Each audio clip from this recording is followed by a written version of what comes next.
Well, good evening, ladies and gentlemen, to the September 2nd, 2025 City Council meeting in the city of Chino. Would you please rise? Councilmember Comstock is going to lead us in the Pledge of Allegiance.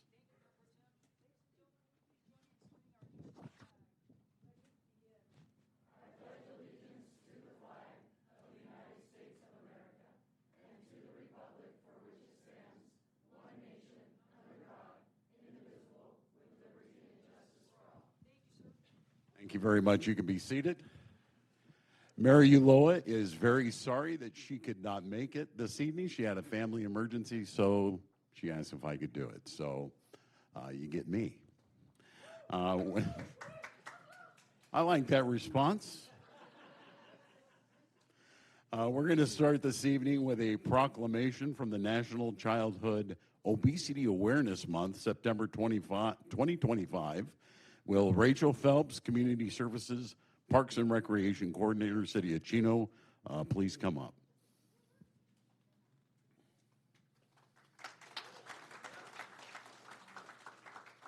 Thank you very much. And the city would like to present to you this proclamation, and we'd like to have you say a few words.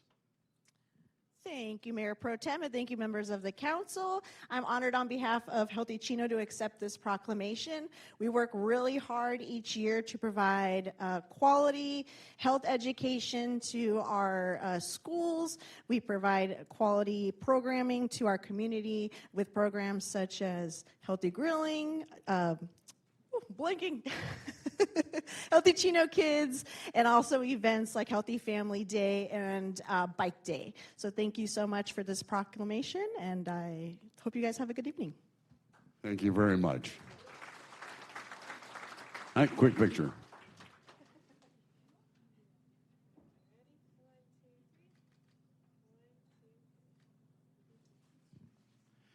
Okay, next up, we have a proclamation for Suicide Prevention Awareness Month, September 2025. Will Monica Tiznato, Community Services, Parks and Recreation Clinical Program Manager, and Stephanie Hendrick Harwell please come up? And the City of Chino would like to present you with this proclamation, and we'd love to hear what you have to say. Thank you so much to the council and for you, Mayor Pro Tem. Again, this is something that's dear to our hearts, something that really makes a difference for us. Here at Human Services, we offer low-cost counseling to individuals, families, and children. We also partner with this Chino Valley Unified School District for free services for those children in need. Again, it's something that we try to help and support, especially if you know someone that is struggling with depression or you're worried about their emotional stability. Please don't hesitate to reach out. We're here to support. And with us here is my honor to present Stephanie. She's a program manager too for the county with the suicide crisis, and here she is to say a couple words. Well, on behalf of Crisis Services for the Department of Behavioral Health for San Bernardino County, thank you for including us. We value our community partners, including school personnel, law enforcement. We work very closely. We work hard to support you. And 21 years we celebrated this year providing service in the community. We definitely value the City of Chino and the partnership that we have with you providing services, and just look forward to more time with you, more services provided to communities and families in crisis. I have with me my clinic soup for our West End, who might have a few words to say about her team as well. Wendy Johansson. Hey everybody, my name is Wendy Johansson. I'm the clinic supervisor for the West Valley CCRT region. That's the Community Crisis Response Team. And we come out and we do assessments for people that are suicidal, homicidal, gravely disabled, and otherwise in crisis. And we go out pretty much everywhere in the community. We do rely a lot on our community partners. We appreciate law enforcement's involvement oftentimes whenever we need them. We come out to schools, homes, we go everywhere. And so we just want to let you guys know that we have an amazing team over there of individuals that are passionate about reaching out and helping people that are in crisis, that are suicidal, and perhaps need that arm extended so that they can experience some hope because they are in a place where they don't have that. So we are here for you guys and for your loved ones should you need that. I have a team that is just an outstanding clinical team ready to respond to those crises. So we have the 988 number also that directly links you guys to in our area to us, and then we also have our own 800 number that I wish I could remember off the top of my head, that it's 398. You got it. Come on. I thought I But our services are open to like everybody pretty much. We see all walks of life. So please do call us if you're in crisis and you need our help. Thank you. Thank you. Thank you, Mayor Pro Tem. Thank you very much. Big round of applause for these ladies. Let's get a photo.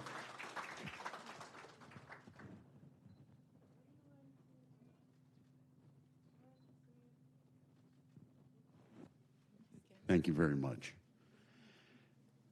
Next, we have a presentation, the Don Lugo High School FFA Team Recognition. Tonight, we're proud to recognize the Don Antonio Lugo High School Future Farmers of America horse judging team, who recently earned the title of state champions at the Cal Poly San Luis Obispo Light Horse Judging Competition. Will Miss Ashley Quertin, teacher and head coach at the Don Lugo High School Future Farmers of America horse judging team, please come up? Competing against 17 teams from across California. They rose to the top with their incredible skill, dedication, and teamwork. This is the first time in Don Lugo's history that a team has achieved this prestigious title. Even more exciting, this victory qualifies them to represent the entire state of California at the upcoming 98th National FFA Convention in Indianapolis, Indiana. So what an amazing feat that is. So that's amazing. Their season has been nothing short of spectacular. Not only did they capture first place at 6 different competitions across the state, but they capped it all off with this historic championship win. This championship team is led by their dedicated teacher and coach, Miss Ashley Quertin. Is that correct? Thank you.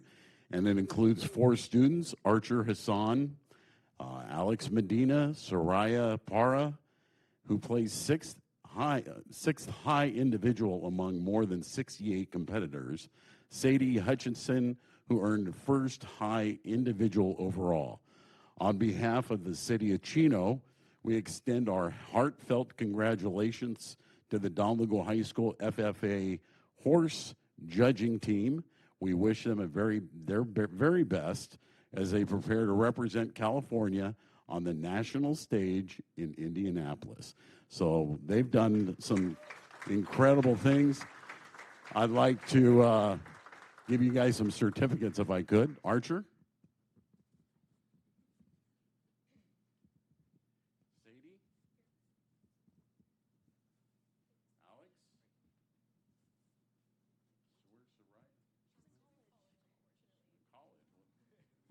And what about Mrs. Ashley Quertin? Is she not here? She couldn't make it today, unfortunately. She had a car issue this morning. That's what they all say. All right, well, congratulations. I'm going to hand you the mic, and you can tell us about what you got going on. Hi, everyone. I'm Sadie Hutchison, and I'm the current chapter president of the Don Lugo FFA program. I'm so grateful to be able to be here tonight, being awarded this award. And I'm going to pass the mic to Archer Hassan, and he's going to discuss a little bit about the horse judging team and all it has to offer. Hello, I'm Archer Hassan. It's very grateful to be here today. This is such an amazing opportunity that we have to not only be here before all of you today, but also to have won this amazing competition. Light horse judging is a CDE, or career developmental experience. And with this, we are able to expand our knowledge on horsemanship, horses, as well as the care and all the above of horses. It is truly an amazing opportunity. We have won 6 out of 7 competitions, a near perfect run, and we are so excited to continue to spread our knowledge. Hello, everybody. My name is Alex Medina, and just as previously stated, we are headed for nationals as we won for the state of California. And so in October, we'll be headed to Indianapolis, Indiana, where we represent not only the state, the school, but the city of Chino at the National FFA Convention. As a FFA chapter, we have done our best at fundraising for such a large opportunity.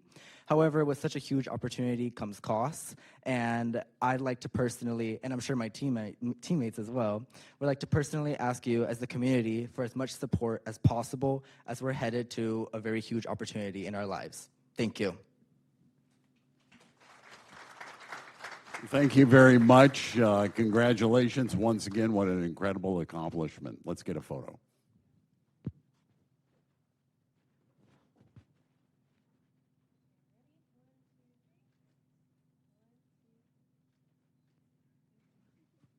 Thank you very much. Okay, Business of the Month Award for September 2025. This council meeting, we're excited to expand our Business of the Month recognition with so many outstanding businesses in the city of Chino making a positive impact.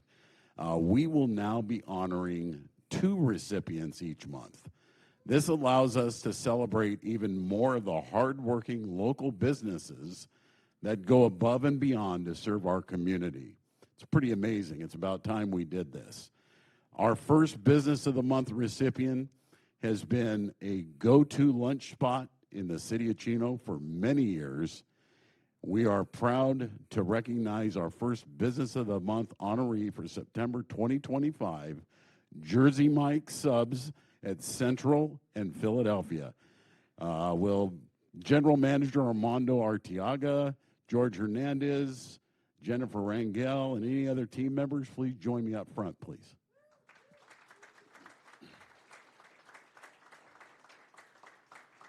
This Jersey Mike's location has consistently supported our community, serving neighboring businesses and city staff with countless orders throughout this whole entire year. Residents often highlight their fast, friendly service, with one customer sharing that the staff always greets them with a smile, even during the busiest lunch rush. That's awesome. Most recently, Jersey Mike stepped up in support of the State of the Youth Conference, generously donated sandwiches to feed more than 80 young people striving to improve their lives and become more engaged in this community. Please join me in congratulating one of our September 2025 Businesses of the Month, Jersey Mike Subs. Please accept this plaque as a symbol of our appreciation for your outstanding service and community spirit.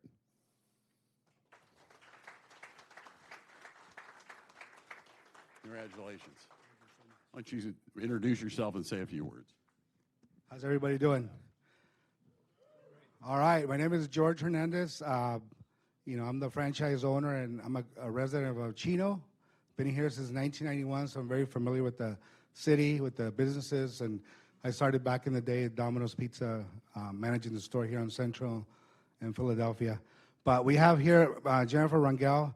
She's one of our district managers. She oversees 6 locations within her district. She's been with me 18 years, so she's been loyal, committed to serving the community, serving our people, our customers, and our business. We have Armando here, the general manager of the Chino store. He's a new manager there. He's been with us for over 10 years in the brand, and he's going to be servicing the community. And all you guys in that store, please come visit him. He's always eager to help people and make a difference. So good job, Armando.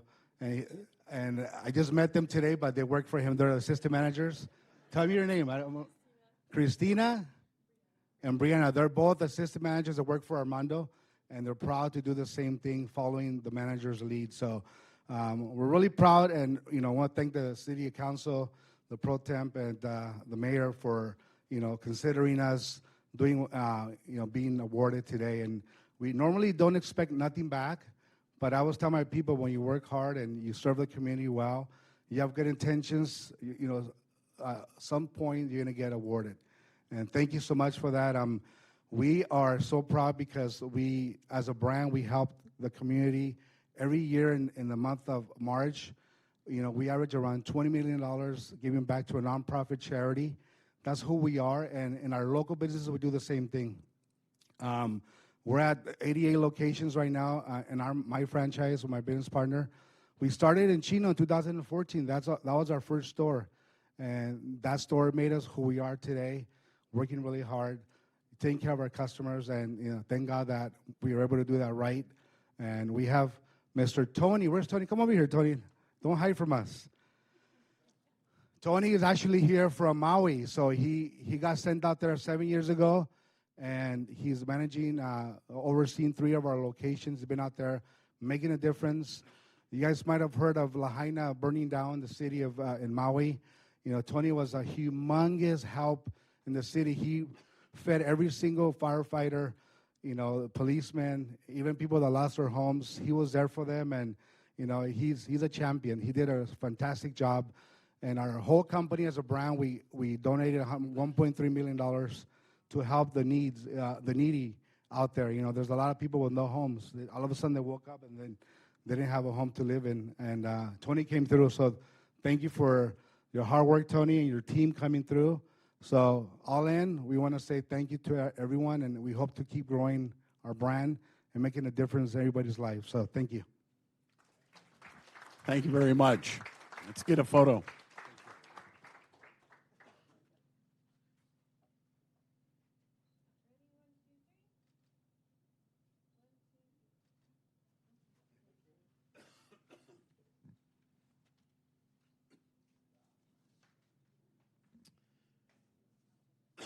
Excuse me.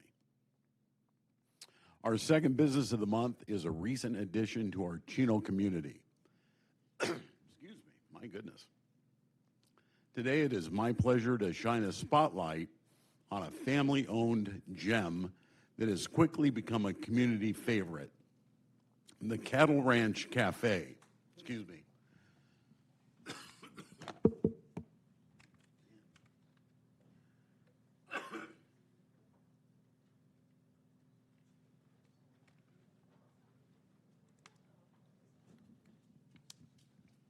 Will Prospero Collado family, and any staff members, please come forward.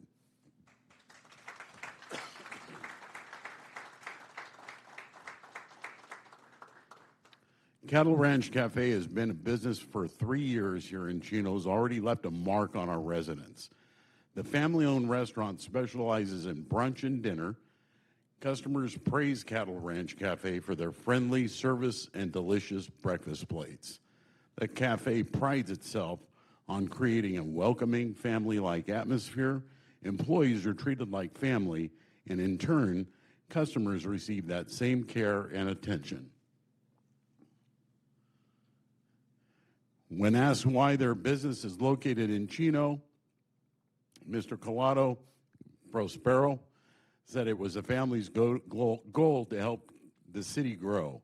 He shared that Chino has welcomed them with open arms and that they feel blessed to be a part of such a city. Please join me in congratulating one of our September 2025 Businesses of the Month recipients, Cattle Ranch Cafe.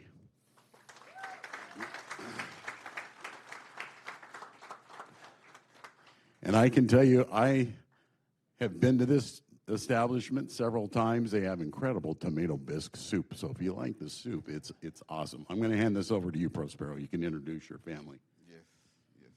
Thank you all, city council members. And thank you for all Chino city and the members too, and people. I'm very grateful. This is not what I'm waiting for, but I'm very happy.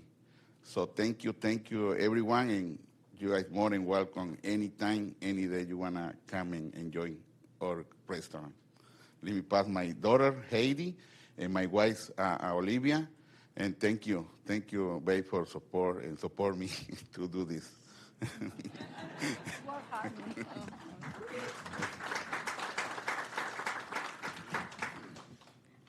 Well, I want to say also thank you for the city of Chino for the opportunity to have a restaurant, to see my dad, one of my dad's dreams come true of owning a restaurant and being very involved.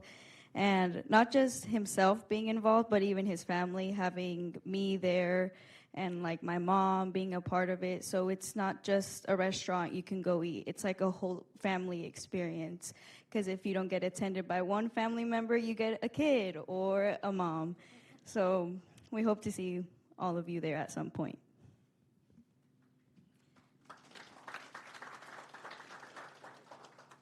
I want to say thank you, everybody, and I want to say thank you to Chef Neff because he can be here today. But I want to say, everybody, thank you for your support, and we try to do our best all the time, okay? Thank you. Thank you. This is Cattle Ranch Cafe, and it's out there at Euclid and Schaefer in the Stater Brothers Shopping Center. I encourage you all to go out there and try it. It's amazing. Let's get a photo.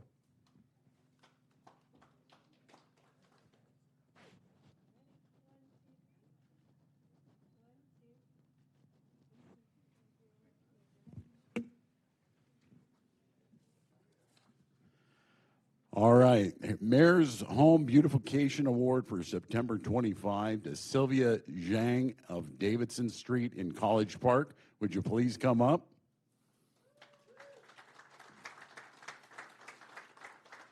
Congratulations. And you can see your home right there on the screen. We always ask, who does all the yard work out there? Is it you? Yeah. Okay, I want to tell something about my story. I came to U.S. in 2013 as a visiting scholar. I started in the University of Pacific. When I gave birth to my baby, Samantha Jo, I moved to around here in Los Angeles. This house you saw just now is my first house in the USA. I'm so proud of myself and so proud of my family. When I first time visited College Park, I said to myself, I want to live in this community. I worked very hard for the past more than 10 years, and I buy this house, the first house for my family in the USA. I've been living there for, 3 years, and I replanted everything in my front yard and my backyard. I love roses. I planted a lot of roses there. Now I want to say I love my community. I love my neighbors, especially my dearest friend, Eva, and her husband, Josh. And now I want to say thank you to my husband and my son, his name Charlie. Yeah, they worked very hard on the gardening. But now only myself stand here. Yeah, I'm so proud of my community, proud of my family, and proud of my neighbors. Thank you. Thank you very much. We would like to present you with a gift from the city, along with a sign that you can post in your front yard if you like. So congratulations once again. You guys want to come up here and get a photograph? Come on up. At least your daughter. Come on, Sammy. Samantha Jo. You can hold this. My neighbor, Eva. She helped me a lot. Here you go. Okay. Want to get a photo, Carl?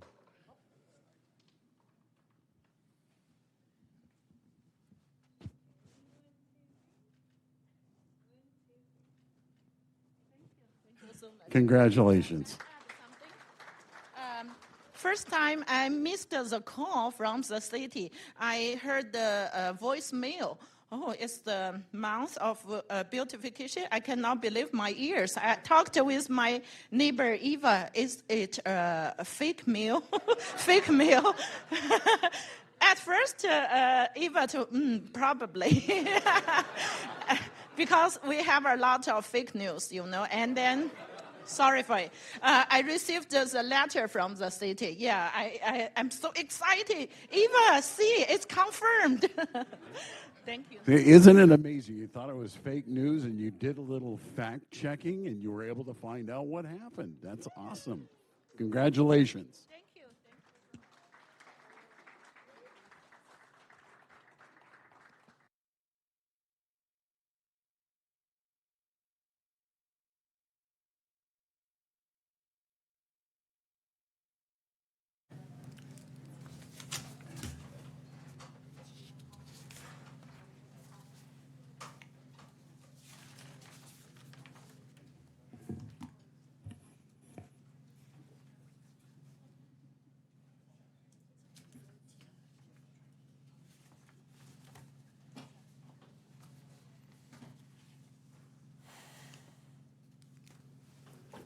Okay.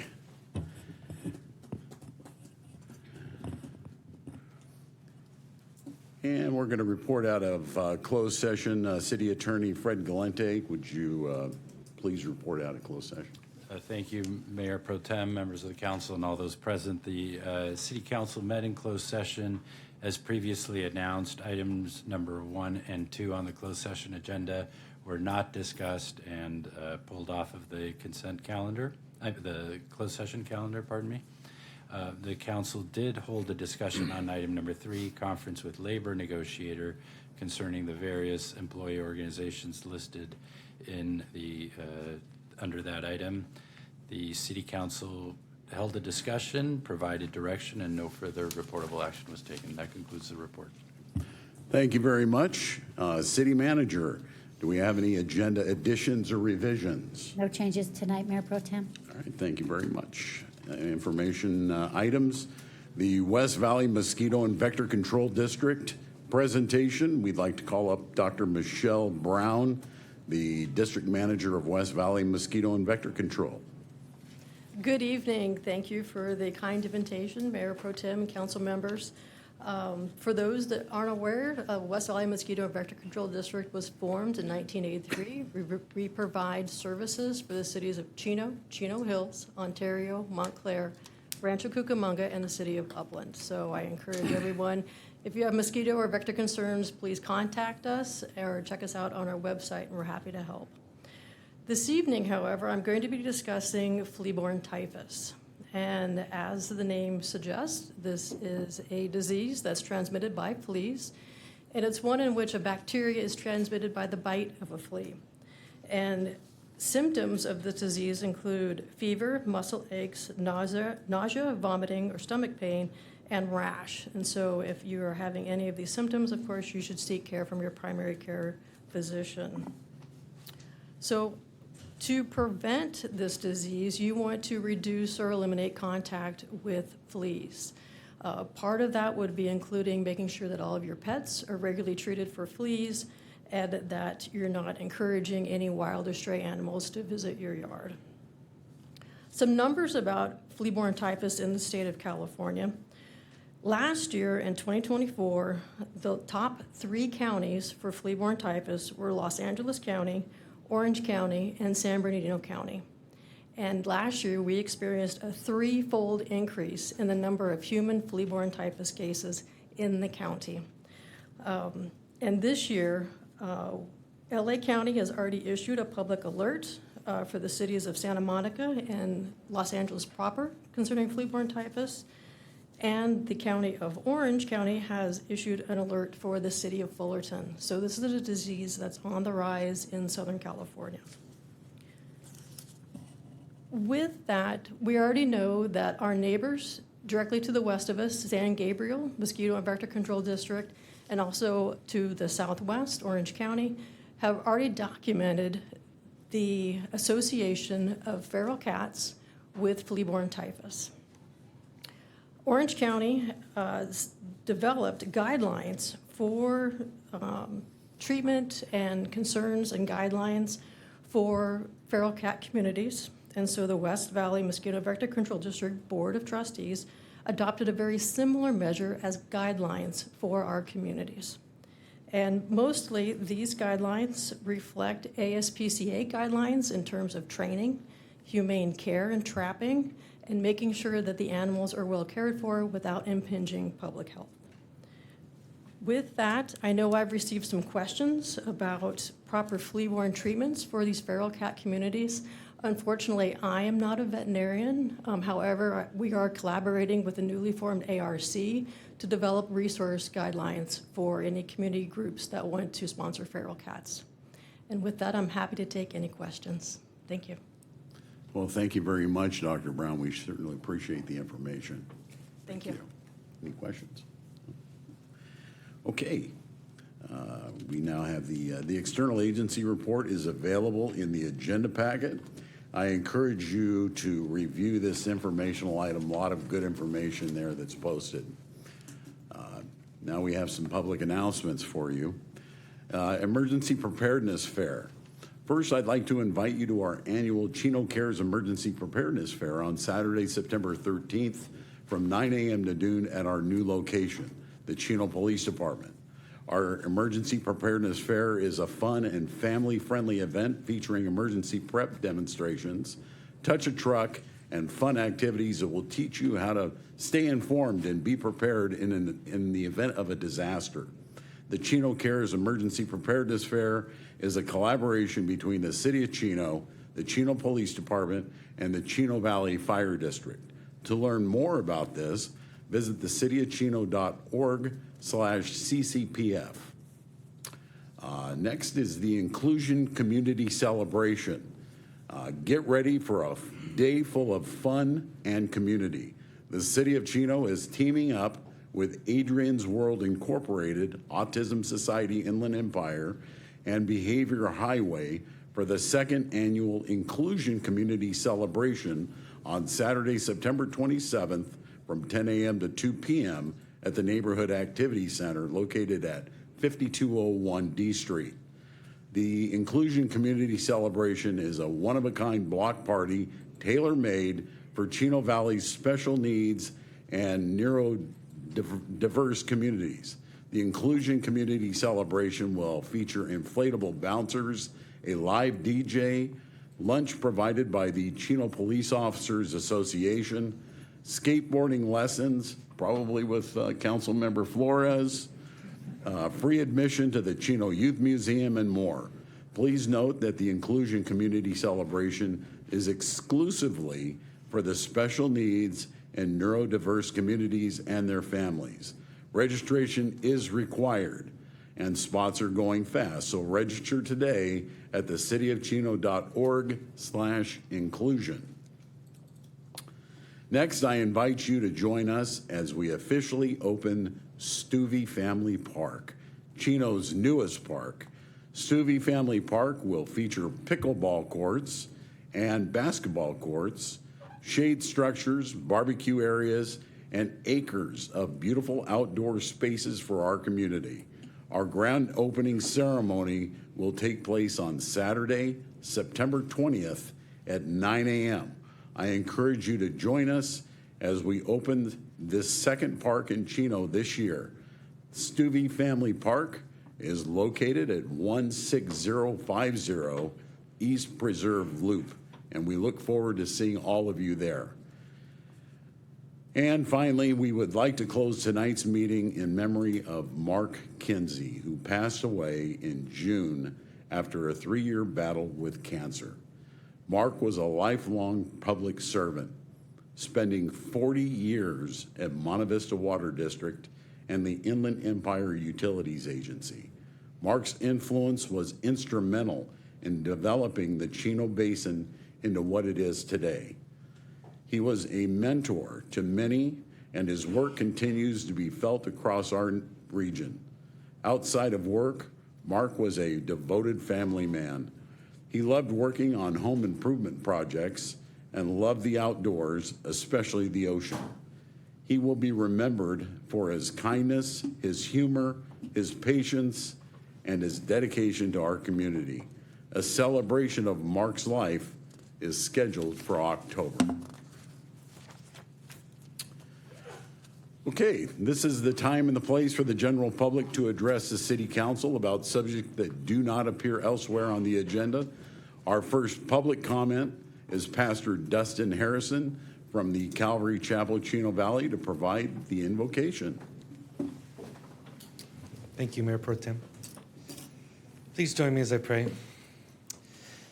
And Lord, we pray for our mayor who's home on an emergency. We don't know what it is, but Lord, we pray that you would be with her and her family. Father, I pray for the council that you would guide them as they govern. I pray for all of our first responders here in our community, Lord, that you would lead them. You would protect them and their families. Lord, that you would continue to, Lord, even as the saying says that, Chino, as we grow. And Lord, that we would continue to grow and mature and we would be neighborly. Lord, even as we talked about that earlier, like loving our neighbors. And so, Lord, I just pray that you would continue to bless this city and bless our community. In Jesus' name, amen. Amen. Thank you.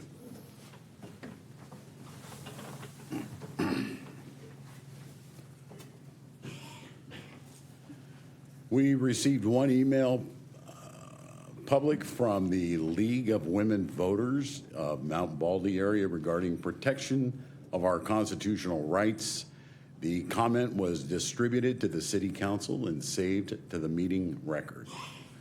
And our first person to come up will be Terry Carver. Come on up, Terry.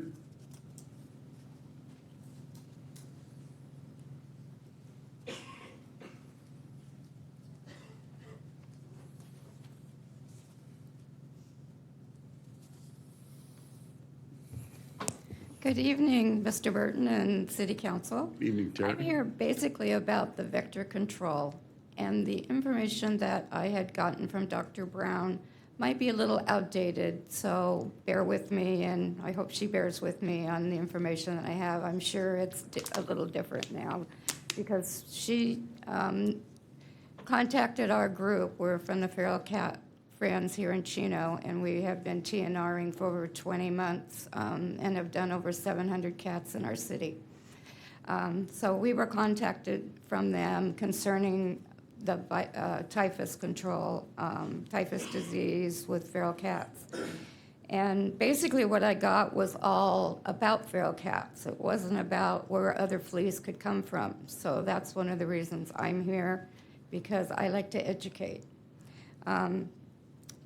We have in the city of, and in the county of San Bernardino in the last 10 years, we've had 0.14 incidences of typhus. Like I said, that's probably outdated by now. And the top four are LA County, Orange County, San Bernardino County, and Riverside of actually incidences. So you take your dog to the dog park, and what might have wandered through the dog park during the night? Mice, rats, possums, raccoons, squirrels, coyotes, all could be carrying typhus fleas. Now you take your dog to the dog park, and it may have flea control, but that doesn't stop the flea from jumping on them. Might jump on your socks, your clothes, and now you go home, and now you've infected your house and your neighbors. Or you go to the vets and infected their facility, and now I take my dog over to the vet, and now my dog's infected, and I take it home and infect my neighborhood. So my whole purpose is that there are more ways to be infected than feral cats. I've been trapping feral cats for over 15 years. I've never heard of anybody that I know and have been in contact with ever having typhus, connecting typhus. And my understanding, it's not the bike that you get infected with, it's scratching the bike and the feces going under the skin. And simple doxycycline is one of the major antibiotics that treats it unless you have an autoimmune problem, which could exacerbate it to go further. So my deal is to educate, and what's happened is we've found in our area of Chino that it's become a fearmonger. mobile home parks, gated communities, industrial parks now want all these feral cats gone. Well, what's going to happen then? There'll be more mice with fleas. There'll be more other animals with fleas. So it's called the vacuum effect. And then other cats come in who probably picked up fleas somewhere else and now infecting that area. So there's a lot of education that needs to be done, I think, more on all the possibilities of where you could pick up typhus. So that's pretty much what I'm here for, is I'd like to make sure, because we had the article in the Chino Champion, and it pretty much just highlighted feral cats. And I think a lot of people panicked. And I don't think that was fair. But thank you. Okay. Thank you very much, Terry. We appreciate the information. Next request to speak is Maureen Mendoza. Thank you, Jack.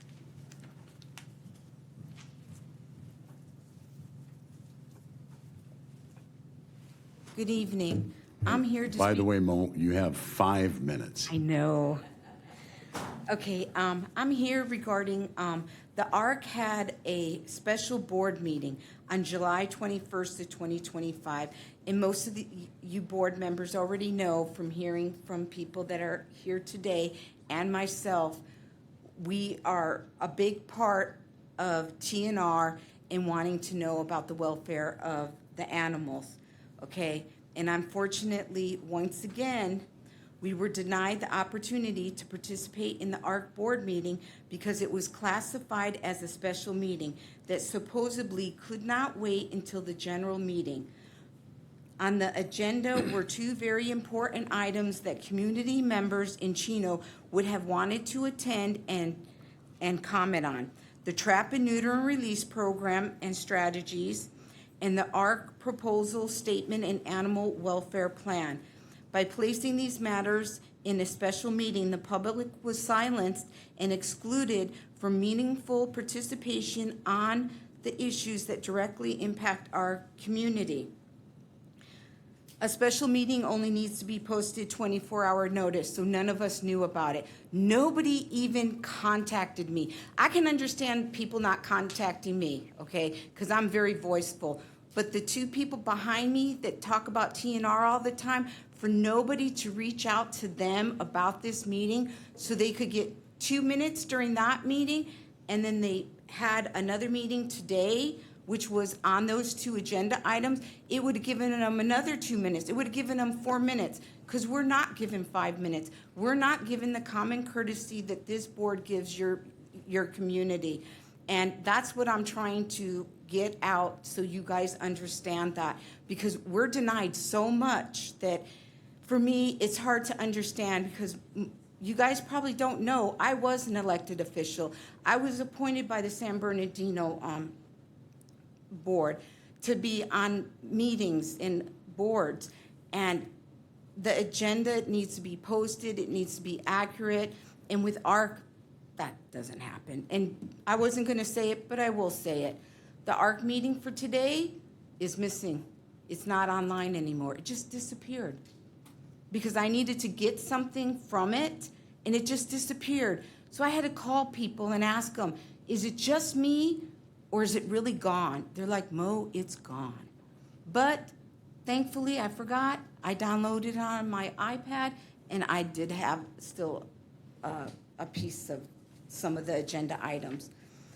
But some of the things that I'm talking about is like today, with item 6, I wasn't able to attend the meeting, but basically it said for the adoption of the ARC plan for the welfare, it basically says the physical impact, there is no physical impact associated with the approval of the plan. Now, mind you, the agenda item should have said that the agenda item didn't say no physical impact at this time. Future cost will be considered during future budget process. So when you just read that, the one that was labeled on here, there's no physical impact associated with the approval of the plan. If you don't read the budgets like I do, you're not aware that everything that was on that plan, the majority of it isn't budgeted. So you sat through a meeting thinking all this stuff was going to happen. In reality, it's not going to happen. But the people in the audience, they thought it was going to happen. But it's not. I go through the budgets. I know what was budgeted. Some of this stuff that they mentioned is not in the budget, and it's really upsetting for me, okay? And then the ARC board is not being transparent with us. When the city made the transition, it was stated that this new shelter would operate with great transparency than the one we previously had. Unfortunately, as advocates, we are finding the opposite to be true. It has become increasingly difficult to receive legitimate, accurate, or consistent information from the ARC now in use, the animal shelter in use, ARC. And this lack of openness undermines both community trust and our ability to effectively advocate for the animals. And I also wrote you guys a letter. And why I'm coming here to you guys is because the ARC, I get 2 minutes, okay? 2 minutes, I can't even say what I'm trying to say in 2 minutes on the agenda items. Here I can. So, Well, you're going to have to wrap it up now because Okay. you've just spent your 5 minutes. what I basically want to say is, in my letter, you see it at the bottom, you guys are participants with 20% voting rights. So I'm asking you guys again once, the ARC needs to be more transparent, and special meetings should not be happening unless they're truly special meetings. Thank you. Thank you very much, Maureen. That was the last written request. Do we have anybody in the audience that would like to approach? And we do. I understand we have some students in the audience. We have a policy for you students. If you're here, you're going to need to come up to the podium and state your name and what class you're representing. Come on up. And what school? Come on up. And what class? Who's your teacher? What class is it? Hello, council members. My name is Addison Moore. I'm a senior in class 2026, and I go to International Polytechnic High School. It's on the campus of Cal Poly Pomona, and we're here doing research for a project. Thank you. Very good. Welcome. Hi, Council. My name is Zeta Zuniga, and I also go to International Polytechnic High School, and I'm also a senior. Hello, Council. I'm Rico Vicario, and I'm also a senior at iPoly. Hello, Council. My name is Marticia Mikel, and I'm also a senior at iPoly, and we're here researching for our project. Well, we appreciate you guys being here. Thank you very much. Thank you.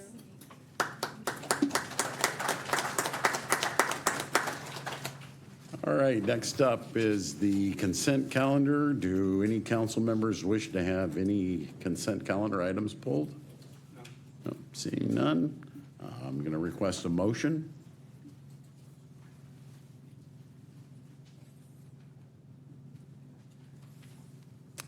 Motion by Council Member Comstock, seconded by Council Member Lucio. Please vote.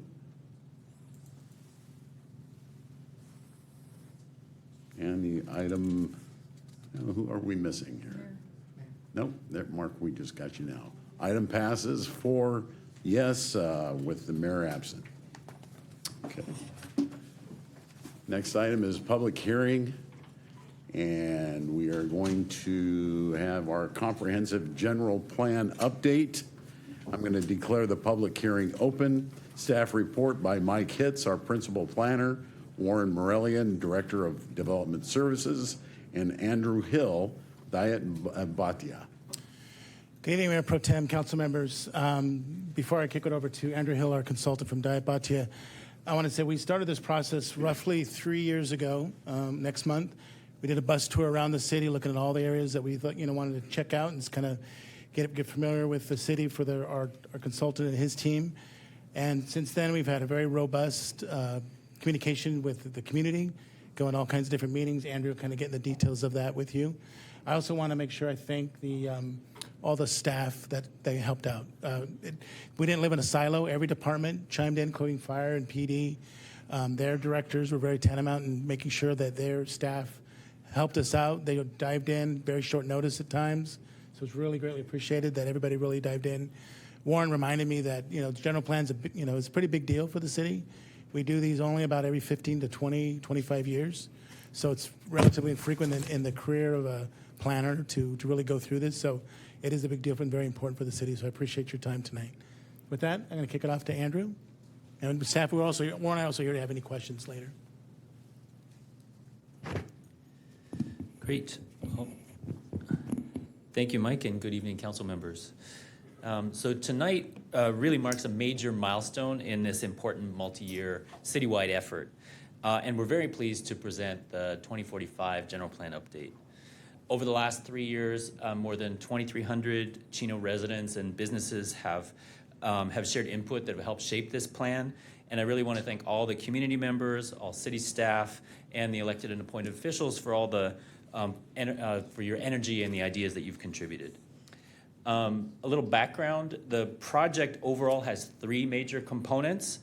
Tonight's hearing focuses on the general plan update, on some targeted zoning map amendments, and on the environmental impact report. The full comprehensive zoning code update that's going to implement the new general plan will be coming forward to the council in the new year, first at a study session and then for adoption hearings. So this is a snapshot of the overall timeline. As you can see, the project was completed in 4 key phases with extensive community involvement. Phase 1 focused on developing a shared community-wide vision and priorities for the future. Then in phase 2, we explored different options for land use, transportation, economic development, and community character with the community, and built consensus around a preferred land use plan and key strategies, which was reviewed with the City Council and the Planning Commission last summer. Then in phase 3, involved drafting the plan and completing environmental review. Prior to release of the public review document, the general plan was thoroughly reviewed with staff from all departments at the city, as well as our general plan advisory committee, who helped to ensure that the content really reflects Chino's priorities. And now we're coming up on the end of phase 4, which involves hearings for the certification of the EIR and adoption of the general plan. So our objectives for the meeting tonight are to present an overview of the draft 2045 general plan, the EIR, and those targeted zoning map amendments, to conduct a public hearing, and if appropriate, for the council to certify the EIR and adopt the general plan and zoning map amendments. So we have a presentation to walk you through the materials tonight. I'm going to cover the general plan and the zoning map amendments, and Nick Larkin from Recon, who prepared the environmental impact report, will cover environmental review. So an overview of the general plan. The general plan is, of course, the city's blueprint for conservation and development. It describes the community's vision for the future, and it lays out a set of policies and actions to move that vision forward.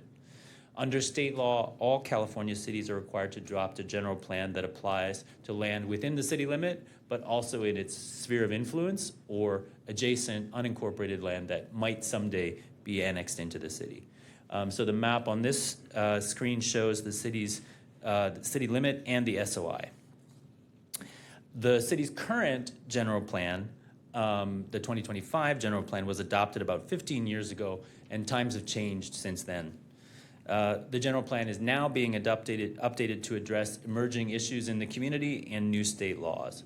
So key objectives for the overall project involved preserving and enhancing local heritage and small town character, growing the local economy in ways that improve quality of life for residents, modernizing the transportation system and improving options for getting around town, and establishing a framework for a sustainable, healthy, and resilient community.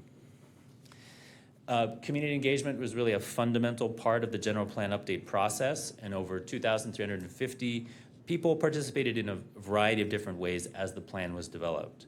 So we did pop-up outreach, engaging community members at events around town.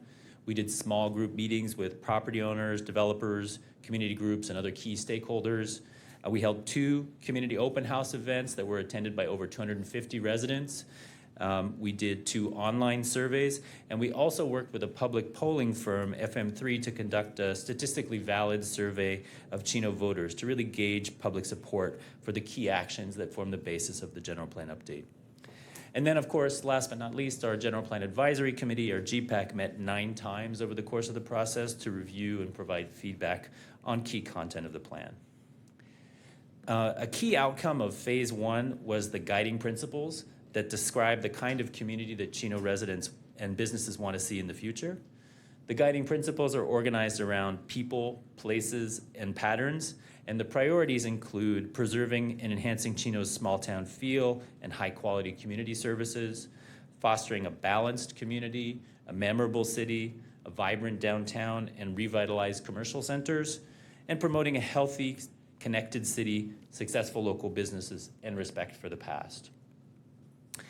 The 2045 general plan is organized into 8 chapters that correspond to the legal requirements for the general plan and also the community's priorities. The 2025 general plan had 14 chapters, but we've combined them and reorganized to better reflect city operations. So for example, now we have an infrastructure element that addresses roadways and utilities in one place. So all the Public Works Department's priorities are located in one chapter for ease of use. Other topics addressed include land use and community character, including historic resources. Economic development has its own chapter. Parks, recreation, community services has its own chapter. Health, hazard, safety, and noise, and health and environmental quality all have dedicated chapters. The housing element is also part of the general plan, but that's published under a separate cover, recognizing that it has its own unique set of legal requirements, including that it be updated once every 8 years, unlike the rest of the general plan. So within each of the chapters of the general plan, within each topical element, there's narrative text, maps, photos, and diagrams. And the structure of each of those topical elements is built around goals, policies, and implementing actions. The goals describe a desired outcome or a future condition, and they really mirror the language of the guiding principles so that the plan clearly reflects the priorities of the community as they were identified through public outreach. Policies are things that the city will do on an ongoing basis to implement the goals as development projects come forward or as decisions are made about investing public funds. The actions also implement the goals, but they're typically things that are done once and crossed off a list, like update the zoning code or adopt a specific plan or establish such and such a program. Now let me give you an overview of some of the key content of the plan. So overall, the general plan is projected to result in 9,705 new homes and 8,985 new jobs by 2045. This is consistent with the projections in the housing element as well as the regional growth projections for Chino. The general plan seeks to focus that growth in key opportunity areas that are shown on the map on the right of the screen. These are generally areas with vacant or underutilized parcels that can accommodate development. And outside of those opportunity areas, the general plan seeks to preserve and enhance existing neighborhood character. The opportunity areas include the preserved specific plan area. There's significant capacity left in the specific plan, and the general plan seeks to support continued implementation of the specific plan. Another of the opportunity areas is within the city's established industrial district, which is shown in gray on the map. There are underutilized parcels there, and so the general plan supports and facilitates a redevelopment within that area. And then there are 4 additional opportunity areas shown in brown and orange on the map.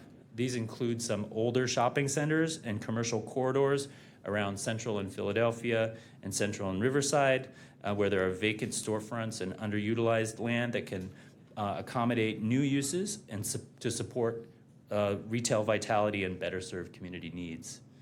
Also the downtown area where the city is a major landowner and where there are some underutilized parcels, particularly on Central Avenue, is an opportunity area.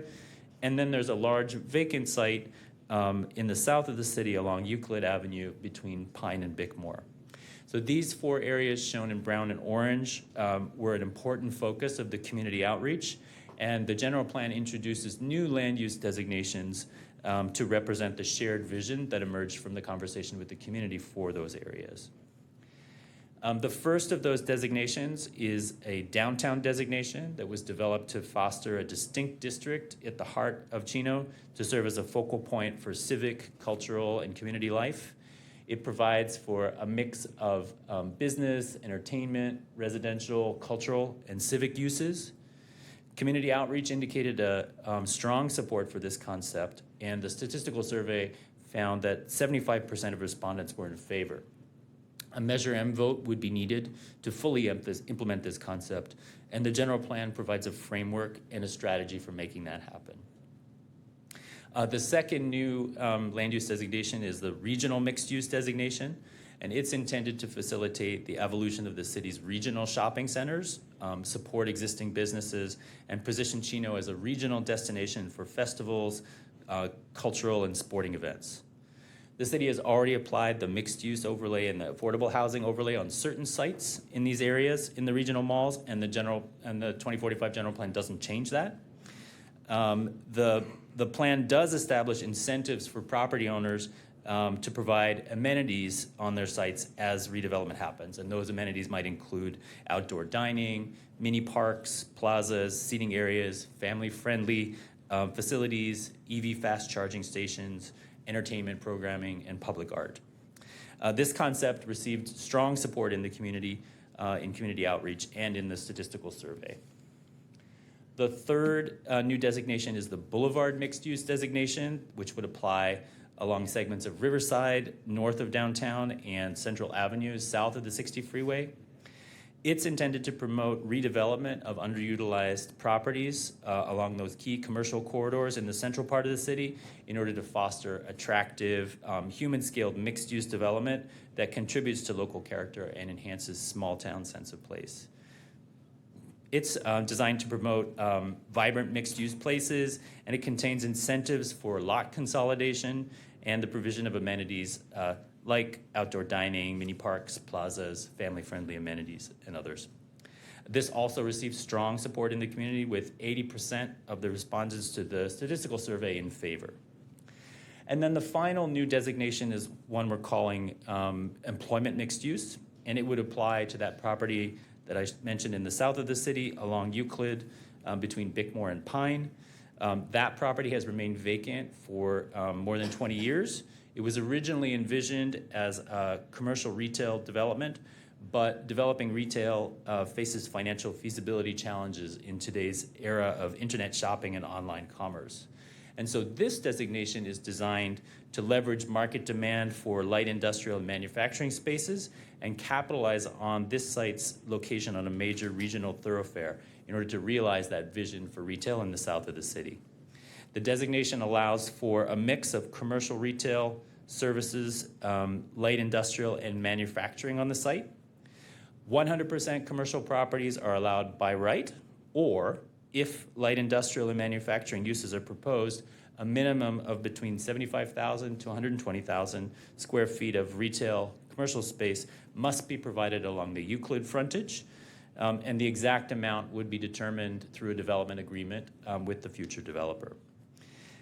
There is a development in Eastvale called The Merge that is a model for what this could look like. It has a retail center along the main road frontage with industrial buildings behind, and the architecture of the industrial buildings matches that of the retail for a cohesive, attractive look. And there was strong support in the community for this concept as well, with nearly 70% of the statistical survey respondents indicating that they were in favor. This slide shows the current adopted general plan land use map and the proposed general plan land use map side by side. As you can see, they're substantially similar. The key difference is that we've incorporated those 4 new land use designations into the new map, and we've split the map into 2 parts so that the overlays, the mixed use overlay, the affordable housing overlay, the airport overlay, and the urban reserve overlay, which applies to the CIM and CIW, are on a separate map, just to make it easier to look at. This slide is another way of looking at the same thing. It shows only parcels where general plan land use designations are being changed. So on the left, you see those 4 new land use designations. And on the right, you can see some targeted changes that were made to better align land use with the surrounding parcels and development potential. You can clearly see that outside of these opportunity areas, the general plan land use is largely staying the same. The general plan also has a strong focus on preserving and enhancing community character. So the land use element includes a suite of policies intended to celebrate and foster an awareness of Chino's history and heritage through public art, signage, and interpretive displays, but also placemaking strategies that incorporate elements from Chino's agricultural past and cultural events and festivals. Gateways into Chino are identified as shown on the map on the right of the screen, and policies call for design that heightens sense of place at these prominent locations. And then a signature policy of the land use element it involves pursuing the development of an agricultural community in Chino, featuring a farmstead heritage museum with a working farm, a training facility dedicated to sustainable agricultural practices, a farm-to-table restaurant, an event space, and a range of housing opportunities. The circulation diagram is also a key component of the infrastructure element of the general plan. The 2045 circulation diagram is substantially similar to the current circulation diagram, but with some targeted changes. The 2025 general plan envisioned that roadway widening would be needed to accommodate future traffic, and it required projects to dedicate right-of-way for that purpose. Even with significant growth over the last 15 years, though, that has not become necessary. And traffic modeling conducted for the 2045 general plan indicates that even with full build-out of the general plan in 2045, there's 6 roadway segments that will still operate at acceptable level of service. So roadway widening and right-of-way dedications won't be needed at those 6 locations. Those segments are Central Avenue from El Prado to Riverside, Riverside from Pipeline to Euclid, Chino Avenue from the western city limit to East End Avenue, Chino Avenue from Monte Vista to Benson, Schaefer from Central Avenue to Benson, and Benson from Francis to the 60 freeway. And so the circulation diagram and the roadway classifications reflect those adjustments. Roadway safety is a key issue that's addressed in several places in the general plan. Strengthening connections is a priority for Chino, and the current bicycle and pedestrian master plan does a really good job of locating bicycle routes on parallel streets in order to reduce the potential for collisions. However, given the physical development pattern of Chino, there are some locations where streets will still need to accommodate both trucks and bicycles. And so the general plan identifies some design-related strategies that could reduce or avoid those conflicts and improve roadway safety. These specific strategies will be studied further as part of a future update to the bicycle and pedestrian master plan. That effort will also involve identifying a high injury network and additional policies to further improve roadway safety. And then in the health and environmental quality element, we've incorporated a robust suite of policies to foster safe routes to schools, parks, and community facilities in order to promote walking, bicycling, and active lifestyles. And Chino, of course, takes pride in high-quality parks, recreation, and community facilities that it offers residents. And the Parks, Recreation, and Community Services element really provides continued guidance for the continued provision of these facilities and services. This element also has a new goal and supporting policies and actions to promote Ayala Park as a vital community amenity and a regional recreational draw. Key strategies to implement this goal include supporting the development of food and beverage concessions and hospitality-related uses both in and around the park, pursuing redevelopment of the former driving range, potentially with a container park or a water park facility, and using technology to optimize the use of available parking spaces at Ayala Park. And then community health, of course, has long been a priority for Chino. And the 2045 general plan includes a brand new Health and Community and Environmental Quality Act that's organized around 8 key goals that address active, healthy lifestyles, safe routes to schools and parks, a heat-resilient city, healthy food access, clean air, water, and soil, the wise use of energy, water, and other resources, responsible waste management, and a healthy environment.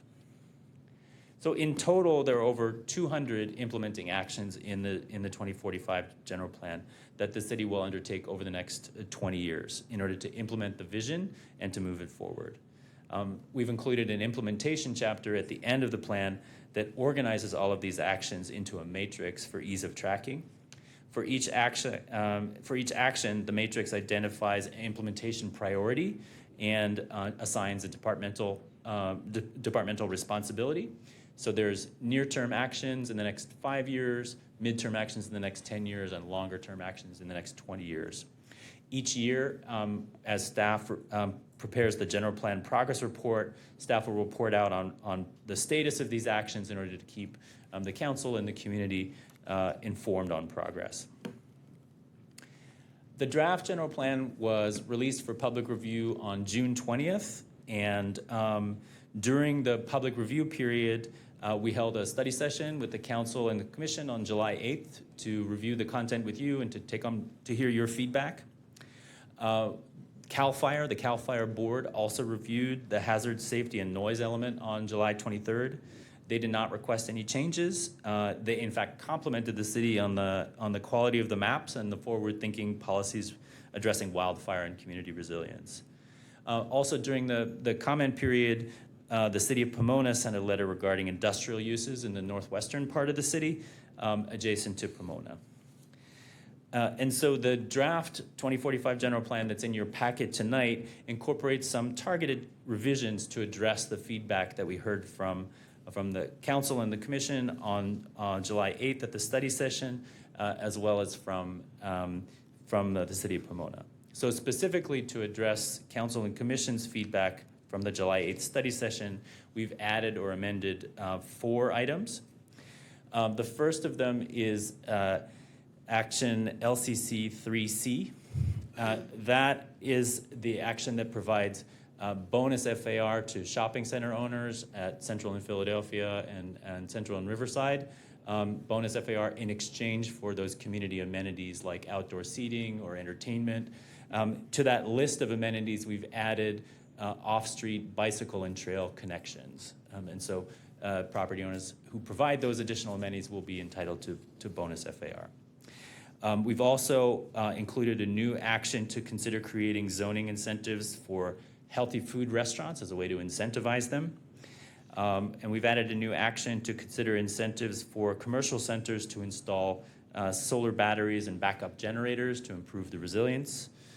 And we revised the EMU designation to change the minimum amount of retail space required on site.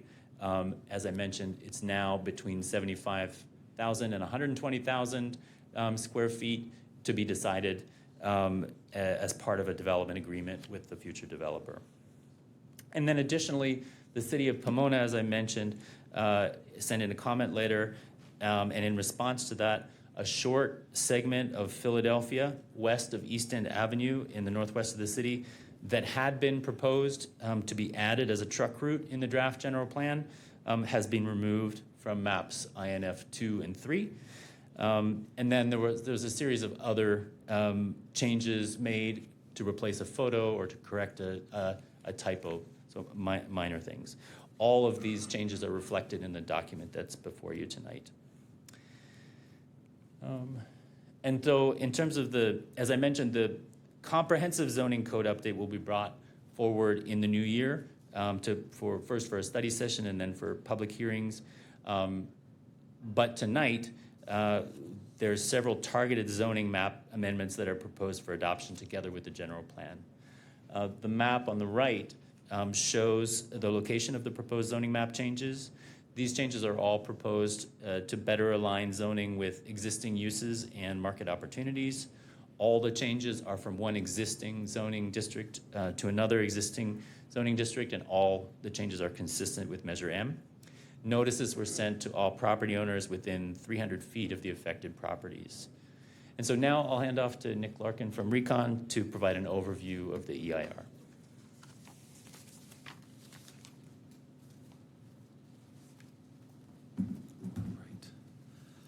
Good evening, councilors.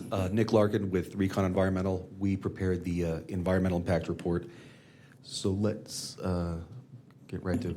So of course, starting with the first slide, what is an environmental impact report? And that is the document that we prepared consistent with the California Environmental Quality Act to inform decision makers and the general public of potential significant environmental effects of a project. It identifies ways to minimize those effects, and it describes reasonable alternatives to those projects. But I think there's one important distinction for this one is that typically when projects come before you, you'll get what's called a project level EIR, a specific project with, design and features and everything. This is a little different because the general plan, excuse me, is a policy document. It's intended to guide development over the course of the next 20 years. And as such, the EIR did what's called a programmatic evaluation. It's thinking in terms of long-term as the general plan is implemented and future projects come online. What are the potential impacts that may happen over that 20-year horizon? So it's just one little thing to keep in mind about this EIR. And then consistent with CEQA, these are all of the environmental categories that are included in their guidelines that we have to evaluate in the EIR. So we looked at all of these categories you see here on the bullet list, all in the EIR. And of course, the final EIR is included in the packet. It's a part of the packet that you received. So this slide's gonna give us a little overview of the environmental process. We started back in the fall of last year with a notice of preparation, just letting the public and agencies know that we were going to prepare this EIR. And then we were here, I think in mid-October, we had a scoping meeting to present it, and everyone was able to come and provide some comments. We went through the process then to prepare the EIR. We then published the EIR and circulated it for public review. That was this summer, so June 20th to August 4th. And then during that comment period, we received comments from the public, and we went into the process to prepare the final EIR. And now you see here with the green, we're in the public hearings process, and we already went to Planning Commission and now here, and so we now have presented before you to consider certifying this EIR. So let's just give a little summary of the findings of the EIR. The majority of the impacts were determined to be less than significant. So, very minimal impacts, wouldn't require any mitigation. We did identify 8 significant impacts under 4 categories, which you can see in this bullet list. But we determined that all of those could be mitigated to a level less than significant. So those are issues where we think everything can be addressed through mitigation. Now, in addition to this, there are some other impacts, but it is important to remember the EIR determined that development of this general plan update, it would actually lessen impacts compared to build out of the adopted specific plan. If you just stuck with what you have right now, over the course of the next 20 years, those impacts would actually be more substantial. We're actually going to improve what would happen with this general plan update. It's just parts of the design, the features, what they have. And then we also developed mitigation measures that would reduce the effects of these impacts. But the fact remains that many of these issues that you see on the bullet list here, they're regional issues, and it's a thing that the city of Chino itself can't resolve some of these topics. Air quality, greenhouse gas, and that much. Transportation with vehicles from all different jurisdictions, and so as a result, several these topics that you see here, we determined that they would remain significant and unavoidable. We would have significant impacts associated with those. We also went through the process to look at alternatives to try to avoid those significant or reduce those impacts, but we determined that none of the alternatives could substantially reduce those impacts while also meeting the project objectives. So the general plan update had a series of objectives that couldn't be met by the alternatives. But that all said, these sorts of impacts are not uncommon for a long-range development plan. many jurisdictions that go through the same general plan update process, they'll find impacts related to these same categories. And in more so, state law allows you to approve a project based on what are called overriding considerations, such as facilitating new housing, providing guidance for growth through 2045, and compliance with state law. So it's a very common situation where EIRs like this will still be certified even with some significant impacts that remain.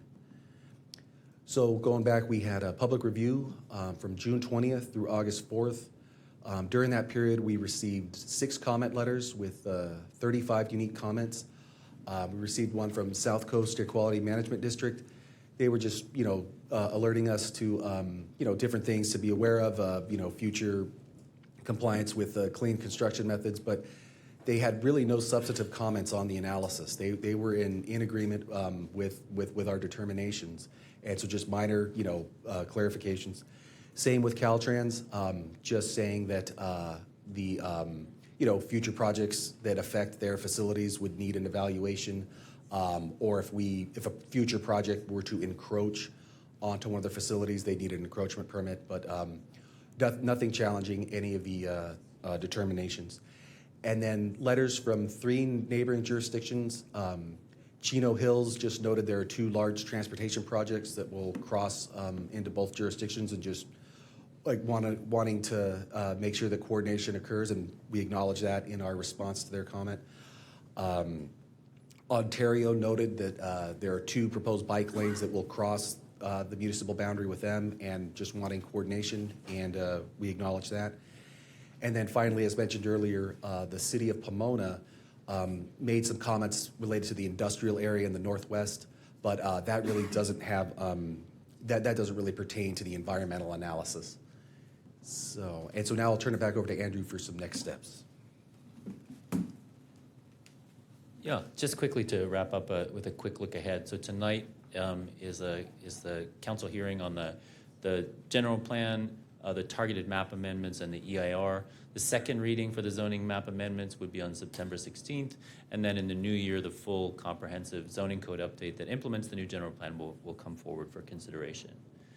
And so the recommended action for tonight would be to conduct a public hearing, and if appropriate, to certify the general plan, EIR, the mitigation monitoring reporting program, and the findings of fact and statement of overriding considerations, to adopt the general plan and repeal the 2025 general plan except for the housing element, and also to repeal the Majestic Spectrum specific plan, Eucalyptus Business Park specific plan, and Central Avenue specific plan that are being replaced by those new land use designations. And finally, if appropriate, to approve the zone change for those targeted map amendments. And with that, I'm happy to take any questions.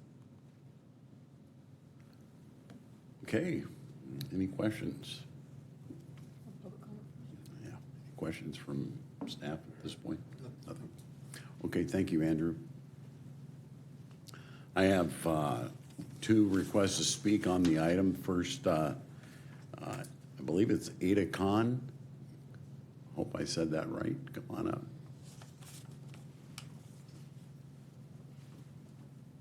Good evening, Mayor Pro Tem and council members. My name is Atal Khan, Deputy Director for Economic and Business Affairs with the City of Pomona, filling in for Betty Donovanek, our Development Services Director tonight. She's enjoying a much-needed vacation. And so I suppose I'll start by saying the most frustrating thing with this general plan is that as of its adoption, ours is going to be a lot older than yours. And so thank you for doing that, because now our 2014 plan is going to look pretty old. But I want to commend first Planning and Development Services. They've kept an open door with the City of Pomona, very professional. You have some really fine staff there, and they've really had heart-to-heart conversations about our shared boundary opportunities and challenges. So we really do appreciate the relationship we have there. We do feel like we're working towards regional goals together. Purpose of tonight's comment, we submitted a letter. First off, really appreciate addressing the bike lane on the truck route on Philadelphia. We do think that'll go a long way to align with our roadway network and the complete streets network that we're working on. The second was we made a comment about recommending industrial land use definitions. And I wanted to provide a little bit of context for why we were recommending that. Over the last 4 or 5 years, we went through a pretty major zoning code update, and we learned a great deal about industrial, both from the environmental justice community and also from industrial stakeholders. And we took a look at the good neighbor policies that the Attorney General, state bills, and others have put forward, and kind of measured all 200 against different standards and realized that they kind of fall short on enforcement. We didn't find them as the most effective tools in our code to really on a day-to-day have your code enforcement staff make sure that industrial operators are doing the right thing. And we found that where we landed was having really good industrial definitions was the better play. And so what I mean by that is our code previously called everything a warehouse. What we started seeing is, for example, we can have a warehouse on Phillips Boulevard that's only got 2 or 3 trucks a day. It's defined as a warehouse. The one next door, it's 24/7, third-party logistics, still defined as a warehouse. Completely different impacts. So we started breaking down logistics and fulfillment versus distribution versus production and manufacturing. And I think that's an effective way to think regionally about how the warehousing is not really a land use anymore. It's more of a building type. And the definition of warehouse is not actually in our code anymore. It's more about, are you doing third-party logistics? Are you doing business to business? Are you doing business to consumer? So I say all that because we're happy to share our homework and just be good partners to the city as you do your code update in 2026. And that brings me to my third and final point, which was on the western industrial edge that's currently heavy industrial. The reason we're concerned about that, and we appreciate staff saying that it's been heavy industrial for a long time, and it's not really going to turn over anytime soon. Pomona saw that those were the exact areas that a lot of real estate investment trusts started speculating on. They wanted to turn what they call Class C facilities that are 1970s build into modern Class A facilities. And again, if you don't have those good definitions, you could end up on your western edge with land uses that unintentionally might be really truck heavy or really fulfillment oriented around your neighborhoods. And so just another reason to think about those definitions. But short of that, as Michael said, it is no short feat what you're doing here tonight. We really applaud you for a very forward-thinking document. We've had a chance to read it and nerd out on it, and it's quite something. And it's nice to see the Chino Valley taking a leadership role with pretty progressive planning here. And so we're here as a resource, and thank you for your time. Great. Thank you very much, Ata. Next request to speak is from Nora Garcia.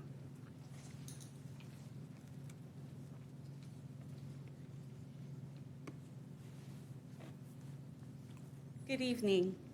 My name is Nora Garcia. I'm a city council member for the city of Pomona representing District 3, which borders Chino's District 4, represented by Councilmember Comstock. Back in summer of 2024, I became aware of Chino's pending general plan update and decided to do my best to advocate for a good neighbor policy between Chino and Pomona. I want to thank Council Members Comstock and the City of Chino staff for their willingness to hear us out. My primary concern at the time was Reservoir Street, which is lined with longstanding homes, some 300 of which are legal nonconforming within the industrial zone. These residents are already experiencing visible damage to their properties, with some reporting cracked foundations and ceilings due to increased semi-truck traffic vibrations. One resident shared a year ago, and I checked in with her at National Night Out. It's still happening. My house shakes and rattles uncontrollably. Every time a big rig drives by, it feels like an earthquake. The foundation has cracks, and it's affecting my sleep. This is more than just anecdotal. These are issues reflected in the CalEnviro screen data, which identifies a neighborhood is already overburdened by environmental stressors. Moreover, the traffic analysis impact conducted for the Philadelphia Street Industrial Center a year ago did not fully account for the downstream impacts to Pomona. I want to thank you for the update you did to Philadelphia this evening, but I want to continue to impress upon you that Reservoir Street cannot serve as a main artery for Chino business. As I mentioned a year ago, Chino business will use these streets and Chino will profit, but Pomona infrastructure will carry the cost. I will say that one of the challenges here is that we do have to work regionally and work towards the collective environmental impact that our businesses, since our industrial zones border each other, will have. And to address this, I respectfully request that the City of Chino update their industrial definitions and policies. As Mr. Khan mentioned, we urge the City of Chino to adopt more precise definitions for industrial uses and explore enforceable good neighbor policy tailored to the regional context, one that aligns with Pomona's updated zoning code and the state's environmental justice goals. I want to thank you again for that change to Philadelphia, and additionally, I ask that Chino explore alternative truck routes that do not rely on Pomona streets, in particular Reservoir Street, for freeway access. Our trucking enforcement is $1,000 per truck at this rate that violates our trucking routes. And a truck that is caught using Pomona as a pass-through will be fined this amount, and routes must start and end in Pomona. So this is important to us that we be fair to our business partners.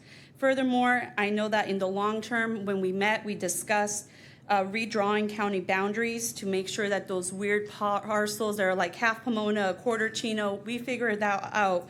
But what I request is that in the meantime, properties in split jurisdictions be subject to Pomona's zoning standards as a matter of intergovernmental fairness. In conclusion, the City of Pomona does not oppose industrial development, especially manufacturing. It recognizes its economic importance, but growth must not come at the expense of residents in neighboring cities, particularly in communities that are already overburdened. Chino and Pomona share a responsibility to act regionally, to plan equitably, and to protect public health across boundaries that, while legally drawn, are invisible to pollution, traffic, and noise. Which is why, again, thank you for your collaboration. Together, we can make these important improvements to our residents' quality of life. We welcome the opportunity to work further with you, to share our research, policies, and lessons with your planning division as you move forward with your general plan updates. Congratulations on the work you have done thus far in your major general plan update. Good luck in 2026. It is definitely a marathon, not a sprint. And thank you again for your time and thoughtful consideration to your neighbors.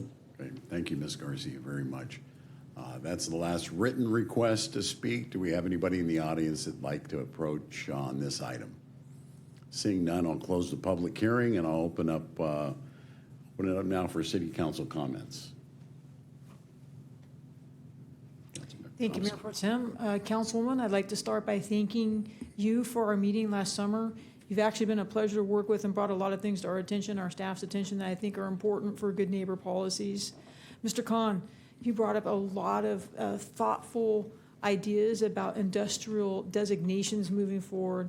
I think our entire community knows that there's a lot that goes on the far west end of the county between the city of Pomona, the city of Chino, Caltrans, transportation, as well as unincorporated portions of Los Angeles County just all together. So there's a lot of moving pieces of puzzle parts moving over there that I think have proven to be extremely challenging.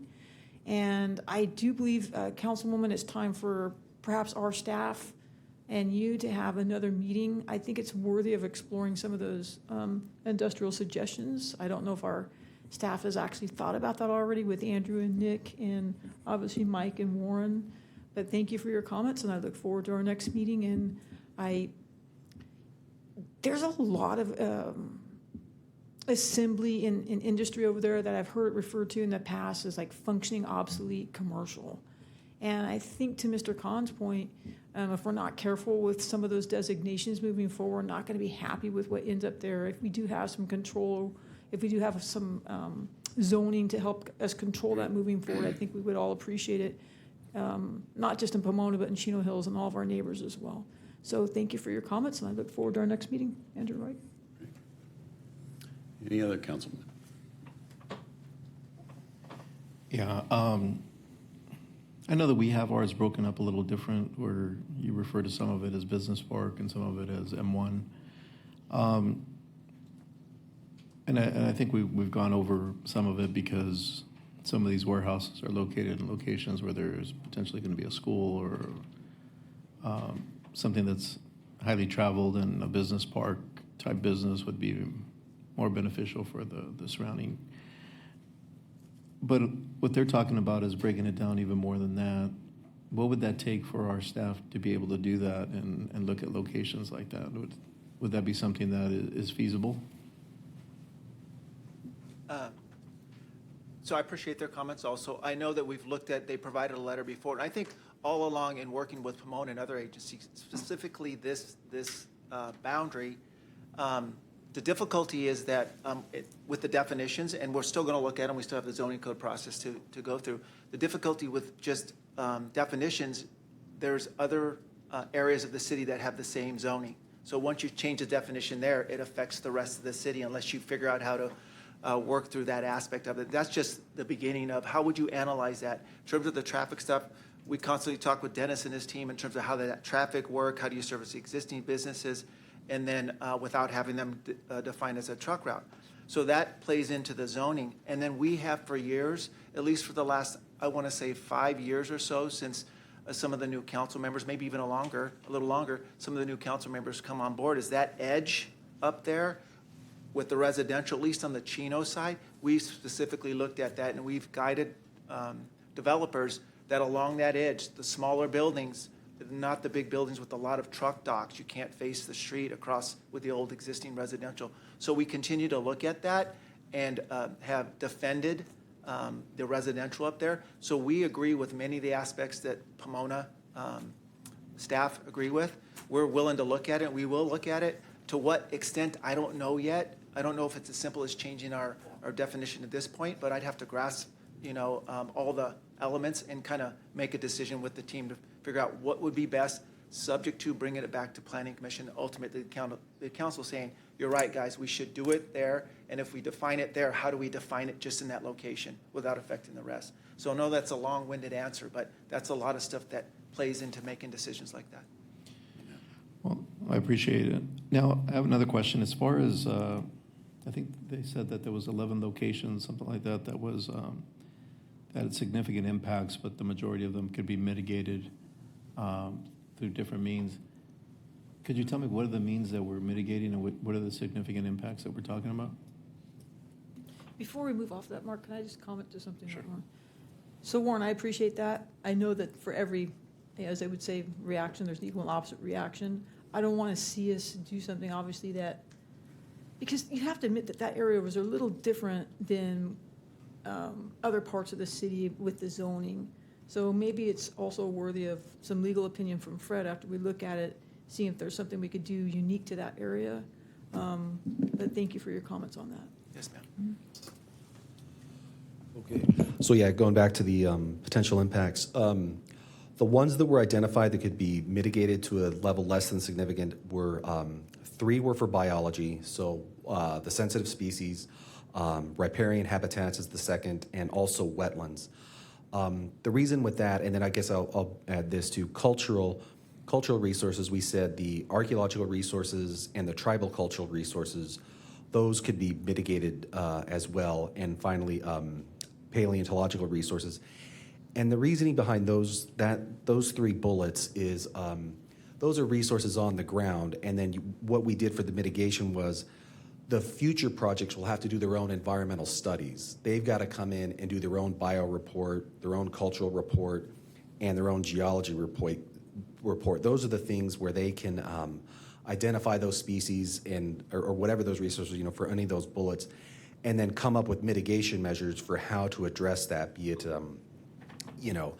revegetation of a vegetation type, compensatory mitigation for a wetland, curation of a cultural resource, a tribal cultural resource, things like that. And then for noise, the ones that could be mitigated are stationary noise. Typically what you can do is that's about putting different types of windows in the future buildings, with a certain sort of rating that can mitigate the noise.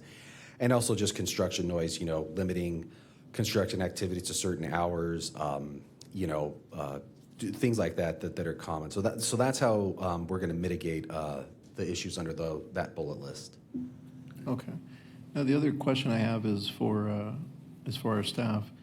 I know that we talked about like the downtown area, that there would be a Measure M if and when we go to develop that. If we do pass this and it gets ratified come next year, when are we planning, because we also have Stark coming in, when are we planning on going to the voters for a Measure M and identifying these certain locations that are now being identified as potential development? That's obviously, it's probably a little bit more of a long-term goal. I mean, it really depends upon financing and just, like you said, going through some of these the Stark projects and other projects. It's really at the council's whim when they want to start working on something like that. So, it's definitely not something that's planned in probably the super near future, because it would require probably relocating of City Hall. It's sort of implementing the Civic Center Master Plan that was already approved by the council. So it's kind of folding that into a more long-term plan. I mean, and my way of thinking is we bring this Measure M sooner than later, only because just like any developer, they're not really going to be interested in developing anything unless it's already entitled. And it'd be better if we move on maybe the 2026 election to look at a potential Measure M, so that way at least everything's set in place, so that when this is ratified, if it's ratified in the beginning of the year, that we don't have to then potentially want to construct something, then have to go to the voters and then run into a potential issue where it doesn't get ratified. At least we know up front what we're dealing with and propose those, because we have two major locations that we're looking at putting in housing. One is Stark. Mm-hmm. If that doesn't pass on in a Measure M vote, then they're going to get a bunch of warehouses in that location. And that's something that I know the community doesn't want on Euclid. I think they would rather have a commercial center, some open land that's going to be used for farming and other things that we have planned for it. But I think, since we only have 4 years to really get this approved by the state of California, this is something that we should already start working on, so that the community is aware of what we have planned, and they can start making a decision if this is something that they want, or if they want this to go back to the state, ultimately get warehousing in that location. Yeah, and part of the goal in there too, if you as you read through it, is it's also to partner with a developer to be able to leverage that we own the land, but to get some commercial, mixed use, some residential. So finding that partnership is probably important as well, to see what they are willing to also develop. But I think it's a good idea to get that started sooner than later. I don't have anything else. I do have an additional comment. I do like Councilmember Lucio's comment, but we've done that several ways with the Measure M in the past. Oftentimes, we wait for the applicant from the developer. So I think sometimes it's hard, although I'd like for the city for us to be able to go out and say, hey, we have this in place already with Measure M. Sometimes it's hard for people to vote on that until they see the project that's coming their way. So, but I think it is worthy of discussion, both ways. I mean, like you said, do we have to partner with the developer so the community can see with the proposed project, so they can see how they would like to vote on it? Or do we take the approach, like Councilmember Lucio said, and get it passed? It's a little bit more challenging, I think, for people to vote on it, sometimes not knowing what the project is. Yeah, and for staff, sorry, Fred. For staff, there's a few nuances with that. We have to have so much identified to go to a Measure M, so we got to tell the public that, hey, this is the kind of density and these are kind of units we're doing. So that's kind of the nuance. I do agree with Councilmember that the Stark or the farm facility is key. We have no time to sort of sit on and wait it, so we are pushing that forward. We will definitely bring back any news we have with the downtown. Maybe there's a way we can marry them together. There could be a scenario that both go separate because of the time constraint we have with the farm, because we haven't figured out what we want to do in the downtown area yet. So we'll try to give you more information so we can help you guys understand where we're going and get guidance from you. But I totally agree, Measure M is a difficult beast to get done with developers when there's uncertainty, especially if the developer has to pay for it.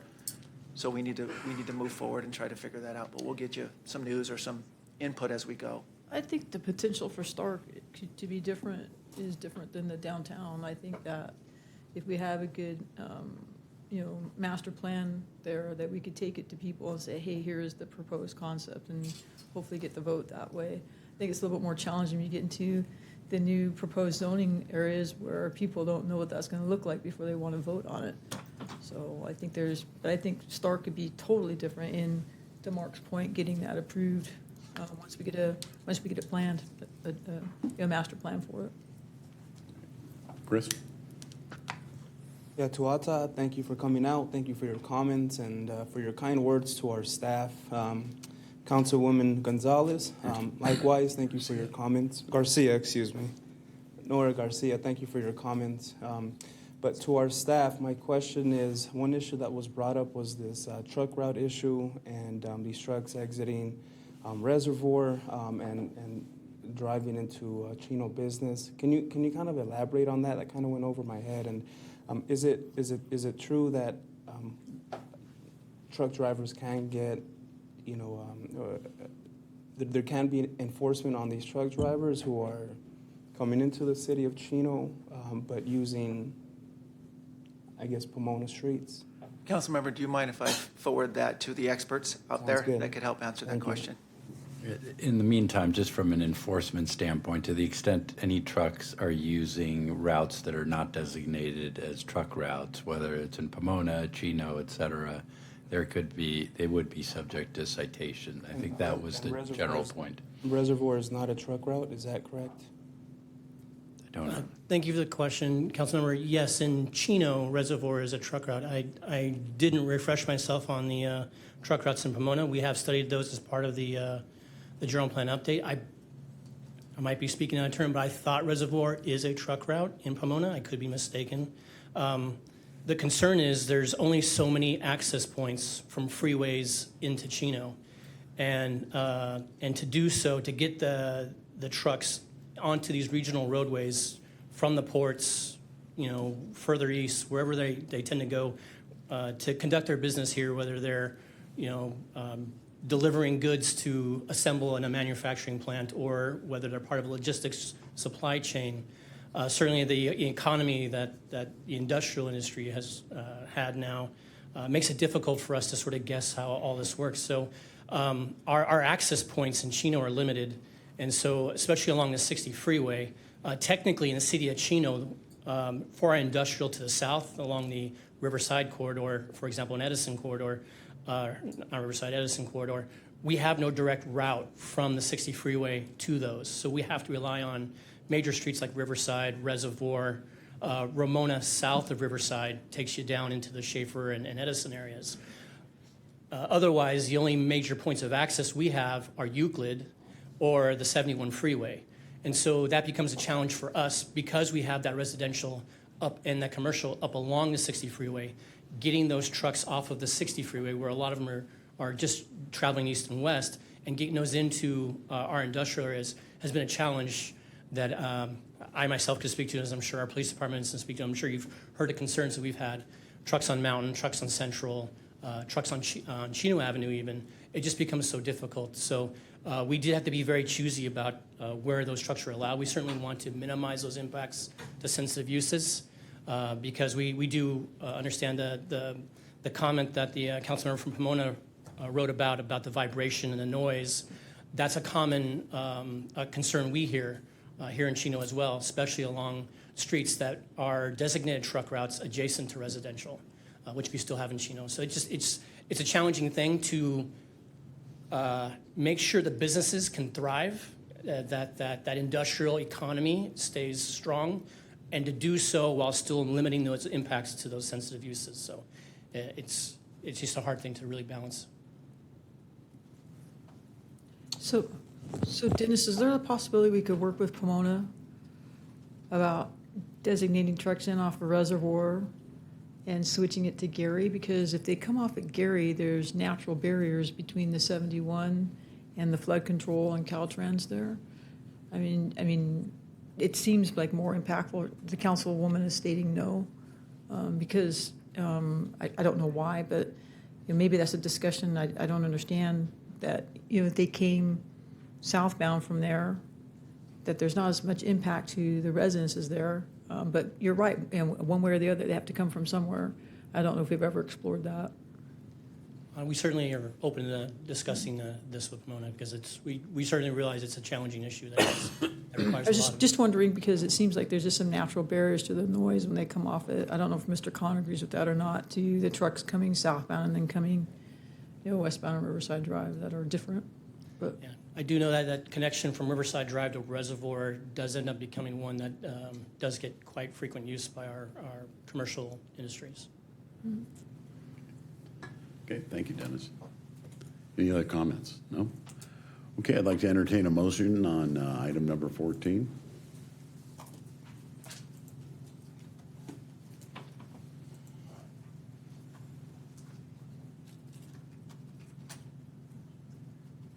And the motion made by Councilmember Lucio, seconded by Councilmember Comstock.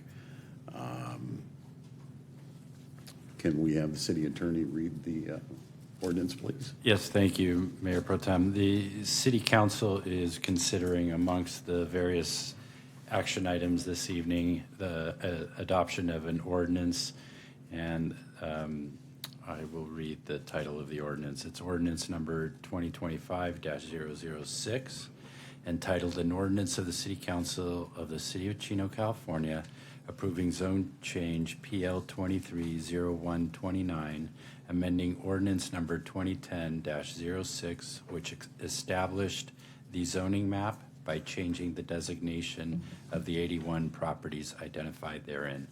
And that is being read by title only and waiving further reading. Thank you. Okay, please vote.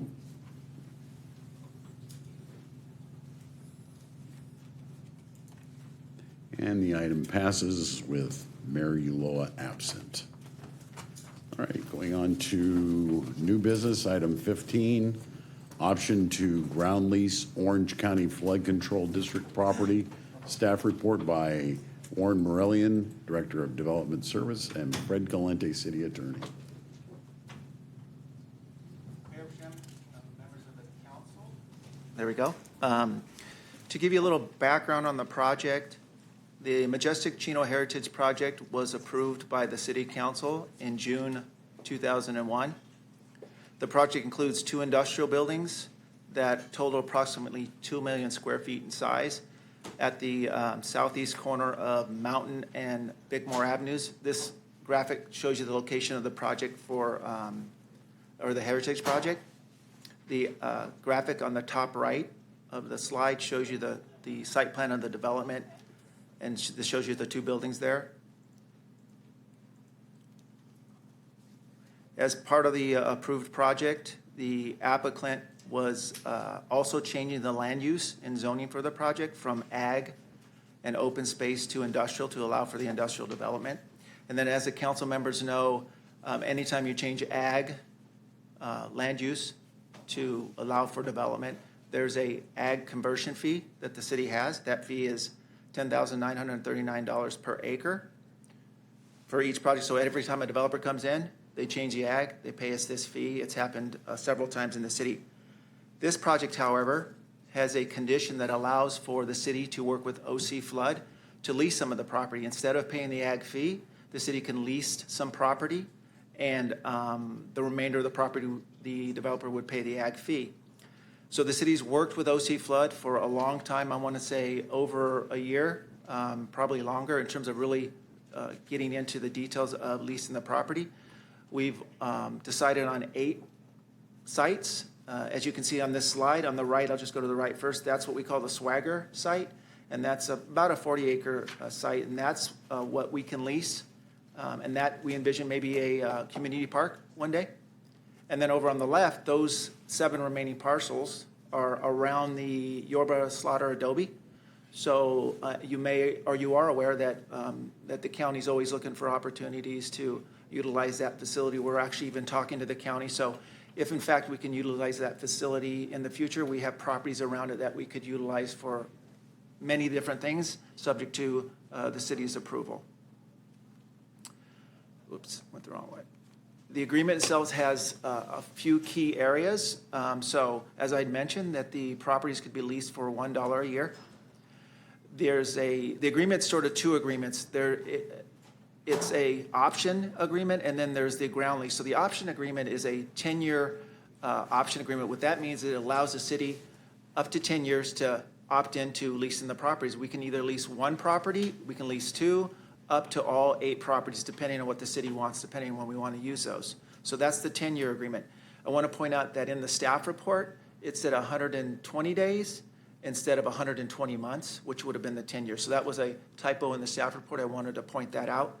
And then once we decide on the properties, we can enter into a 65-year ground lease with, as you can see, 3 additional 10-year extensions. So if we do something nice out there, we want to make sure that we have it for a long period of time. We can decide as a city to move forward. I know I'll probably be working here, maybe, if Linda lets me. Yes. And then we take the property as is. So what we see or what's out there, is that what we get? And then the permitted uses are both passive and active recreation uses as defined or outlined in that slide there. I just want to point out that there are other options. If the city comes up with another use, we can go back to OC Flood and work with them to see if we can utilize that use. Okay, and then liability, we're responsible for damages to the property or insuring the property for any injuries. And that's concludes my presentation. Okay, thank you very much. Anybody in the audience like to speak on this issue? Seeing none, I'd like to open it up for council comments. Nothing? Seeing none? Mark? Okay, I'd like to request a motion for item 15.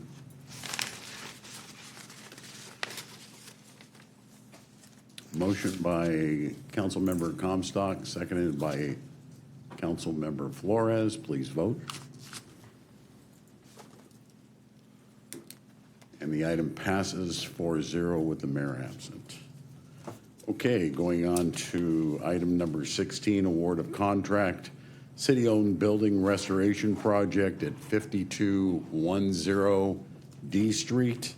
Staff report by Andrea Bauer, our Assistant Parks and Facilities Manager, and Sylvia Avalos, the Director of Community Services, Parks and Recreation.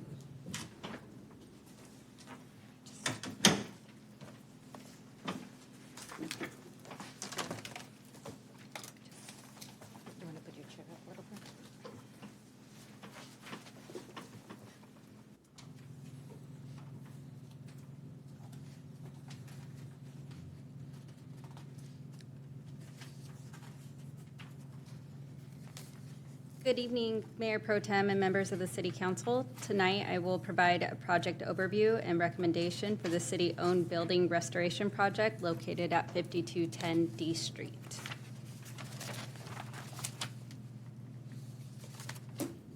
The Community Services, Parks and Recreation, Parks and Facilities Division is responsible for the maintenance and repairs of city-owned buildings.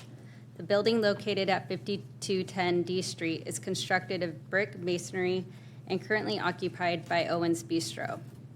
The condition of the mortar joints and bricks in the outdoor dining area has deteriorated and experienced significant loss of material at the mortar joints. Over time, the deterioration has caused the bricks to no longer be adequately held in place, which is beginning to compromise the structural integrity of the breezeway structure. The repairs will consist of removing and replacing existing mortar, known as repointing. This practice to repair deteriorated mortar joints is outlined in the U.S. Department of Interior Heritage Preservation Services Brief 2. The project will include repointing 3 exterior walls and 4 interior walls of the outdoor dining area breezeway.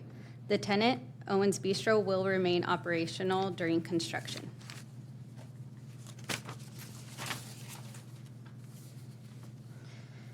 The city issued a formal invitation for bids in May for this project. 2 bids were received. However, the lowest bid was deemed non-responsive. Therefore, Oak Hollow Restoration, Inc. was determined to be the lowest responsive and responsible bidder.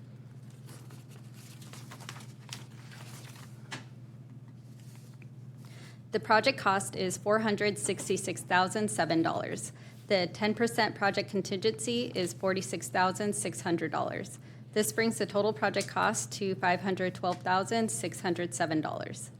$150,000 was allocated to this project in the adopted budget. $362,607 will need to be appropriated from general fund reserves to the building management fund to account for the total project cost of $512,607. Staff recommends the City Council approve the rejection of the non-responsive bid received, award a construction contract with Oak Hollow Restoration, Inc. in the amount of $466,007, authorize a 10% contingency of $46,600 for a potential not to exceed amount of $512,607. Appropriate $362,607 and authorize the city manager to execute all necessary documents on behalf of the city. This concludes my presentation. I'll be happy to answer any questions you may have. Discuss the item. Seeing none, I'm going to open it up for council comments. Yes, ma'am. Have we used Oak Hollow before? We have not, but we have done a reference check, and because of the technique that's needed to do this restoration project, we required a minimum of 5 projects of similar size and scope be completed by the bidders. Okay. How long do they expect the scope of work to last? The project is anticipated to last to be 2 months. Is that your question? And outside of the operational hours of O's Bistro? I'm sorry? Will it be outside the operational hours of the restaurant? Yes. Thank you. Chris, you have any questions? I have a question, actually a couple questions. Do you know how old that building is? You know, I tried to do some research, and I know I can say for certainty it's over 100 years old. Okay. So I know that we as a city demolished some buildings on the north side of that area. At the time that we did that, do you know if we went in and did repairs on those walls at that point in time, or were they okay to be standing without any reinforcement or the pointing? It appears that some repairs were made at some point, although I couldn't find when those repairs were made or how or by who. So it's possible, but I can look further. And Oak Hollow, it sounds like they do this a lot. How long will they guarantee their work? Well, because it's a public work, there is a warranty bond for a year. Okay, so typically when they go in and, what do you call it, the term was repointing? When they do that, how long does that last at that point? Do we have to redo that again in 10 years or 20 years? They've been doing it for a long time, so I would imagine they would know. Yes, good question. So spot repointing is recommended every 10 to 15 years. And then full repointing, which is what we're doing in this instance, is anywhere from like 30 to 100 years. Okay. And does a city own any more old buildings like that in the downtown that we need to look at? We do. The city does, and we are actually also looking into awarding a small maintenance contract to assess our other buildings. Okay. All right. Thank you very much. I'd like to entertain a motion on this.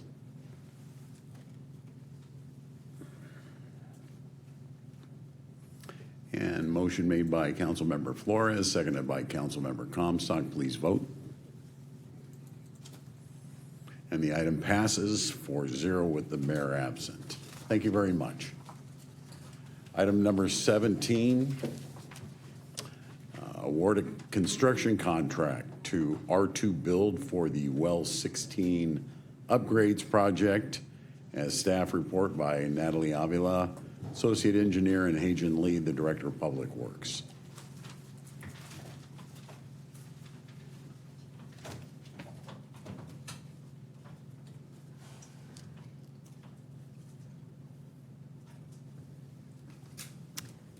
Good evening, Honorable Mayor Pro Tem and council members and members of the audience.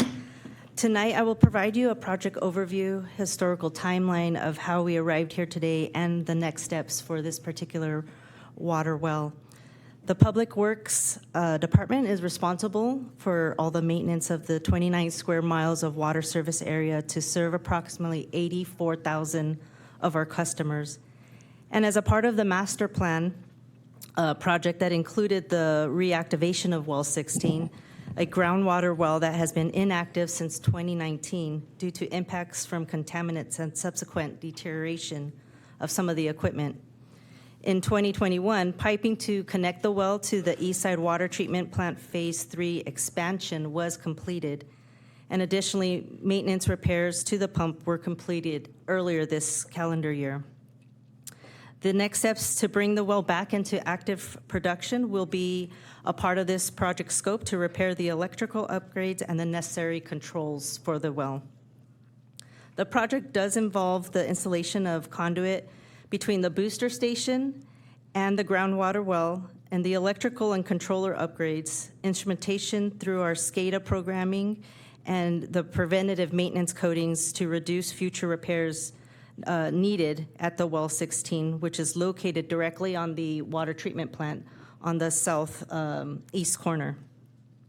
The SCADA, which stands for the Supervisory Control and Data Acquisition, is a system software and hardware used to monitor and control the water treatment process. It allows our water operations staff to oversee and manage operations both locally and remotely by gathering real-time data from the water treatment plant and the production wells that are conveyed into the treatment.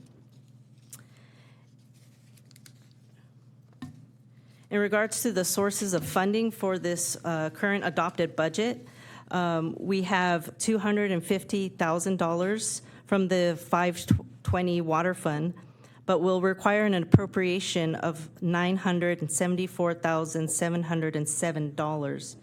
We will be using the 261 Preserve Water Development Impact Fee in the amount of $200,000 for the project. The appropriation is requested for this fiscal year, 2025, instead of waiting for next fiscal year 26-27 as scheduled in our 4-year capital improvement program to avoid the cost that has greatly increased over the past few years for the electrical equipment. The total project cost, therefore, for construction, the 10% contingency for the construction, and current expenditures now total the revised budget of $1,145,200. The Public Works team finalized the plans and specifications for advertisement on May 21st, 2025 on the Planet Bid web-based system with a non-mandatory pre-bid meeting on June 4th. At the pre-bid meeting, 6 contractors were present, 2 bids were submitted, and the lowest bid submitted by Estate Design and Construction is considered a non-responsive bid upon staff's bid analysis evaluation. Therefore, staff had identified R2 build from Laguna Hills as ultimately having the lowest responsive and responsible bid. Additionally, this project is exempt from the California Environmental Quality Act, and according to the CEQA guidelines for the existing facilities at an existing, for existing utility equipment repair and rehabilitation. Staff recommends the following for the council to, as summarized. An appropriation for a total of $974,707, $774,707, which is coming from the water fund, the 520 fund reserves, $200,000 from the Preserve Water Source Storage and Distribution Development Impact Fee Fund, that's the 261 fund, to this project, WA234. The approved plans and specifications for construction as approved by our Director of Public Works. To approve the rejection of the non-responsive bid received from Estate Design and Construction. Award a construction contract to R2 Build in the amount of $967,000 and authorize the $96,700 for construction contingencies as allowable per the Public Contract Code. And finally, to authorize the city manager to execute all necessary documents on behalf of the city for this action. This concludes my presentation, and I'm happy to answer any questions that the council may have. Thank you very much. Anybody in the audience like to speak on this item? Seeing none, I'd like to open up for council comments. So this is the second contract that we're talking about that is has what you guys have determined a non-responsive bid. Correct. What makes it a non-responsive bid? So for the analysis that we performed on the first apparent low bidder, we discovered through a bid protest that the bidder had not retained the professional services that were specified for our SCADA system. So through multiple communications with that bidder, with our SCADA vendor, we were able to confirm that the bid protest was valid and that they had not retained the adequate subcontracting through the SCADA vendor. So we were therefore able to determine that they had not been responsive through the outline criteria that was in the specifications. So what specifically didn't they do? So in our specifications, we had requested that they contact Emerson, who's our SCADA vendor, and they have the information there to what equipment was going to be necessary, the level of services. They also have some proprietary programming that requires their services to be implemented. All of this was outlined so that it was equal opportunity for every bidder to contact the right person. And unfortunately, they did not contact them ahead of time before the bids had closed. So if I may just add, just more generally, non-responsive means that you've outlined certain requirements in your bid, including having to contract with Emerson to supply this proprietary system, whereas when a contractor has some reputational issues or some bad references, that is a non-responsible bidder. So in this case, we just look at the four corners of your bid specs, and if they don't meet that, you can deny them for being non-responsive. Okay. Karen? I just want to thank staff for advancing this project. Some of the deferred maintenance on our water treatment and supply, ongoing backlog of maintenance is just a priority for us. It's not prudent for us to have ample groundwater if we can't pump it and treat it, so thank you. I also, to piggyback on Councilmember Lucio's comments, I just want to thank you for ensuring that our bidding and our public works contracts, when they are bid upon, are solid. I feel like there was a period of time when we were bidding things and overlooking things in projects that caused change orders and for project expectations to fall short. So keep up the good work on that aspect. Thank you. So with all our the wells that we have that are out of service that we can't use now that we're trying to bring them back on service, I noticed in some of the things that we did on the consent calendar, we had to go off and we bought water from a water district. And are we ever going to get to the point where we don't need to buy water from other water district? We'll be able to just utilize our own water? That's the ultimate goal, is to be self-sufficient. And we have the resources of water, and we'll continue to do that and diversify it as much as we can, but try to pump groundwater because it's the cheapest source, and we'll continue to do that, and that's our ultimate goal, is that not be reliant on our adjacent neighbors for our water supply, especially in the northern zone. And how many, after we fix this well, how many more wells do we have that are out of service that we need to fix? We have 5 more. 2 of them we are considering abandoning because 1, they have really poor water quality, and 2, they are very poor producing wells. So my suggestion is we do an assessment to drill another well that's more productive and with a better water quality. Okay, thank you. So this is well 16, and I just want to confirm, this has completely been inoperable, is that correct? Yes, it's been inoperable since 2019. Once we bring it back up online, how much more efficient will our system be over there on East Side? It will be fairly sufficient. We have one more well that we hope to bring forward for construction as well. It's on the same property. 17. It's called Well 17. So with those two bringing online and one more, the full capacity that the treatment plant is able to operate will be, or may be fully utilized. So as you recall, the East Side Water Treatment Plant, we expanded so that we could have a 7,000 gallon per minute capacity. So right now we're operating about half, a little over half of its maximum capacity. So this well is going to help the next well, 17, as well as the additional well 11 that we're still working on towards bringing back onto active production.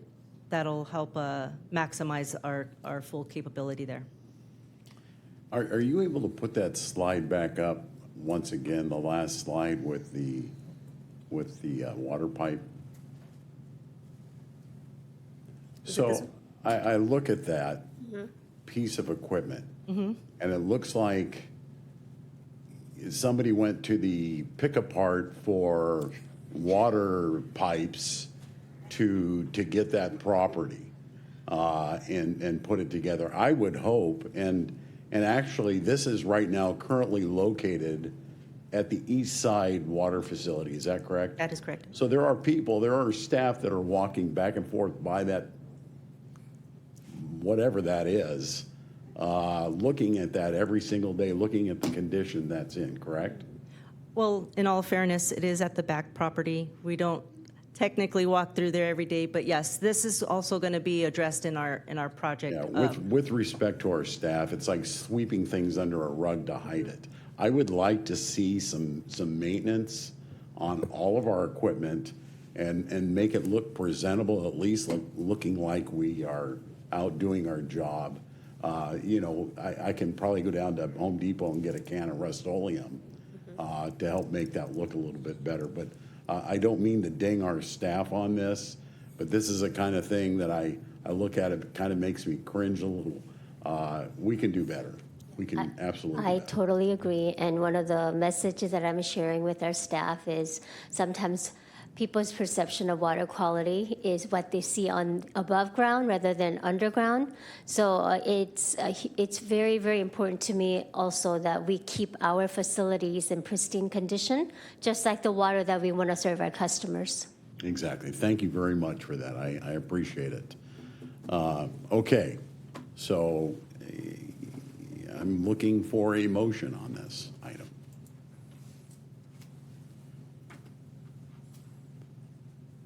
Motion by Councilmember Flores, seconded by Councilmember Lucio. Please vote.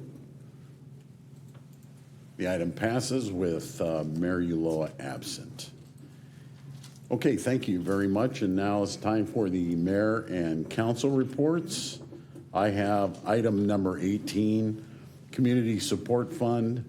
I'd like to request from my discretionary fund to approve Community Support Fund contributions to Food for Life Ministry and St. Margaret Mary School.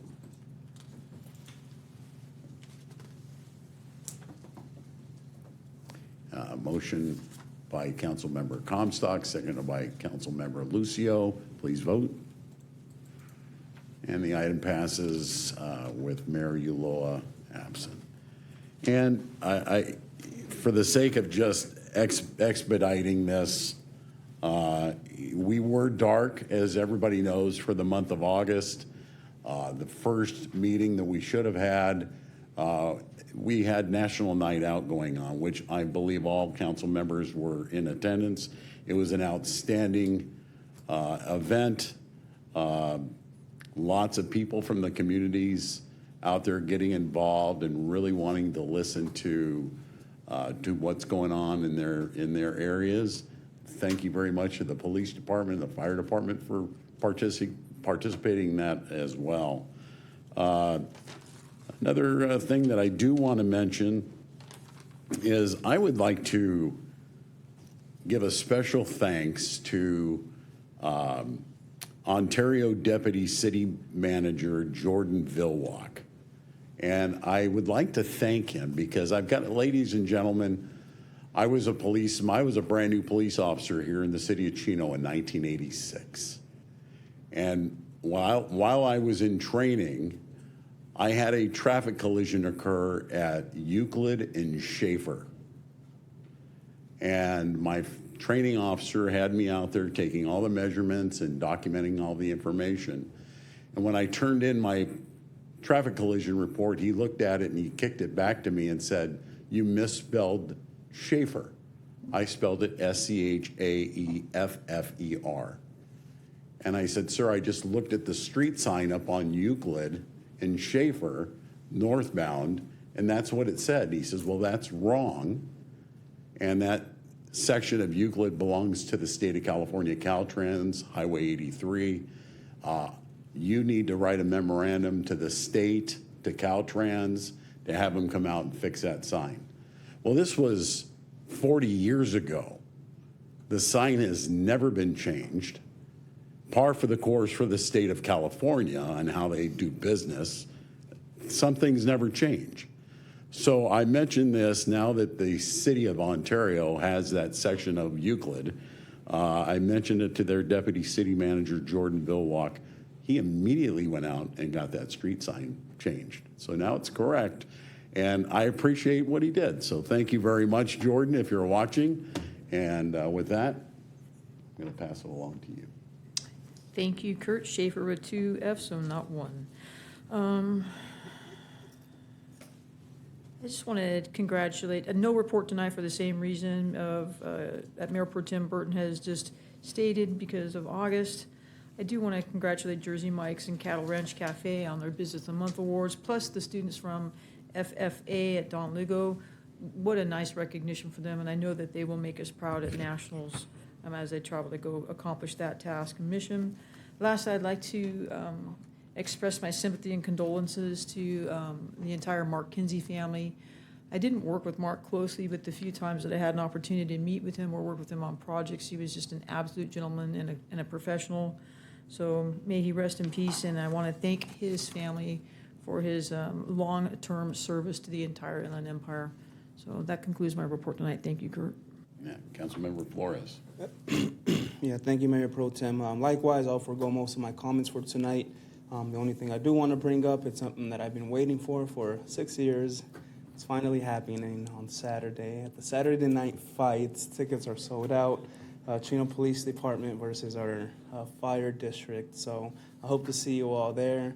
And the social media posts are all fun and games, but once you jump in the ring, it's a different story. So I'm happy to be there. I'm happy this is happening, and good luck to the fighters. And I will actually be there emceeing the fight again, so I encourage you to come out if you're still able to get a ticket. Yeah, so again, thank you guys. It's been long awaited, and the Boxing Foundation is very, very, very much excited about this. So thank you to the both of you. Councilmember Lucio. Yeah, I'll forego my report, and I look forward to the fights. City Manager's report. No report tonight. City Attorney's report. No report, thank you. Police Chief's report. Just real quick on the Saturday night fight, Councilman Flores, obviously you've been asking for this or pushing for this for a long time, and then you got Councilman Lucio that jumped in on it and calling us out. So no, we're really happy for this to happen, and our goal, literally our goal was just to sell it out, and we did that. But I will say, although that's the main event, that will not be the best boxing event that night. The other ones will be much better than that one. But no, this will be for a great cause and raising money and really helping out the foundation that's been around for Lou Moreno started a very, very long time ago. So thank you. Thank you, Chief. Fire Chief's report. Great video, by the way. So you know I'm going to have something to say. For those of you who don't know me, I boxed for about 15 years. I'm very excited about this. Boxing was the one thing for me as a young person that kept me off the streets where I grew up in the LA area. So I'm very excited that we could do something that's near and dear to my heart, but really for this community. Two other things, this next coming Thursday is our September 11th, so please come join us for community members. The address is 13707 Peyton Avenue, 9 o'clock at Station 66. So come and join us for our recognition, our Never Forget of 9/11. And I wanted just to really let you know that we're very, very pleased. Today was the first official day that we started the process to build Station 68. So although it's not in your city, it services your city as well. Absolutely. And we're very, very happy that that's happening. And that's all I have. Thank you, Chief. Appreciate it. Tell your guys that was a great video, by the way. It was a great video. I was looking for the police department's video. I didn't see it. We made the first one. Okay, well. Director's report. I just have a really quick update. We have long-awaited Pine Stage 3 went into construction today. Right. So they're going to be building what we call it a shoe fly. It's a temporary road, so Pine Avenue could continue to be open. So their goal is to complete this before the next round of the bird nesting season. So if they miss that, then they have to wait until the birds stop nesting, and then they have to come back and demo the shoe fly. But the construction began officially today. Great. Well, thank you very much. The next meeting of the City Council will be on another director's report. Sorry. I you usually typically don't see you come up. I know. You usually see me in closed session. So I just wanted to remind everyone that open enrollment is getting ready to start on September 15th through October 10th. And I wanted to invite all the council members out to our benefits fair, which is going to be on Thursday, September 18th from 11:30 to 2 p.m. at the Neighborhood Activity Center. And that concludes my report. Thank you. Thank you. Warren, would you like to come up, or Sylvia? You guys all right before I close this out? All right. Well, thank you. The next meeting of the City Council will be a study session held on Tuesday, September 9th, 2025 at 6 p.m. in these council chambers. The next regular meeting of the City Council will be held on Tuesday, September 16th, 2025, 6 p.m. right here in these council chambers. The meeting is adjourned in memory of Mark Kimsey.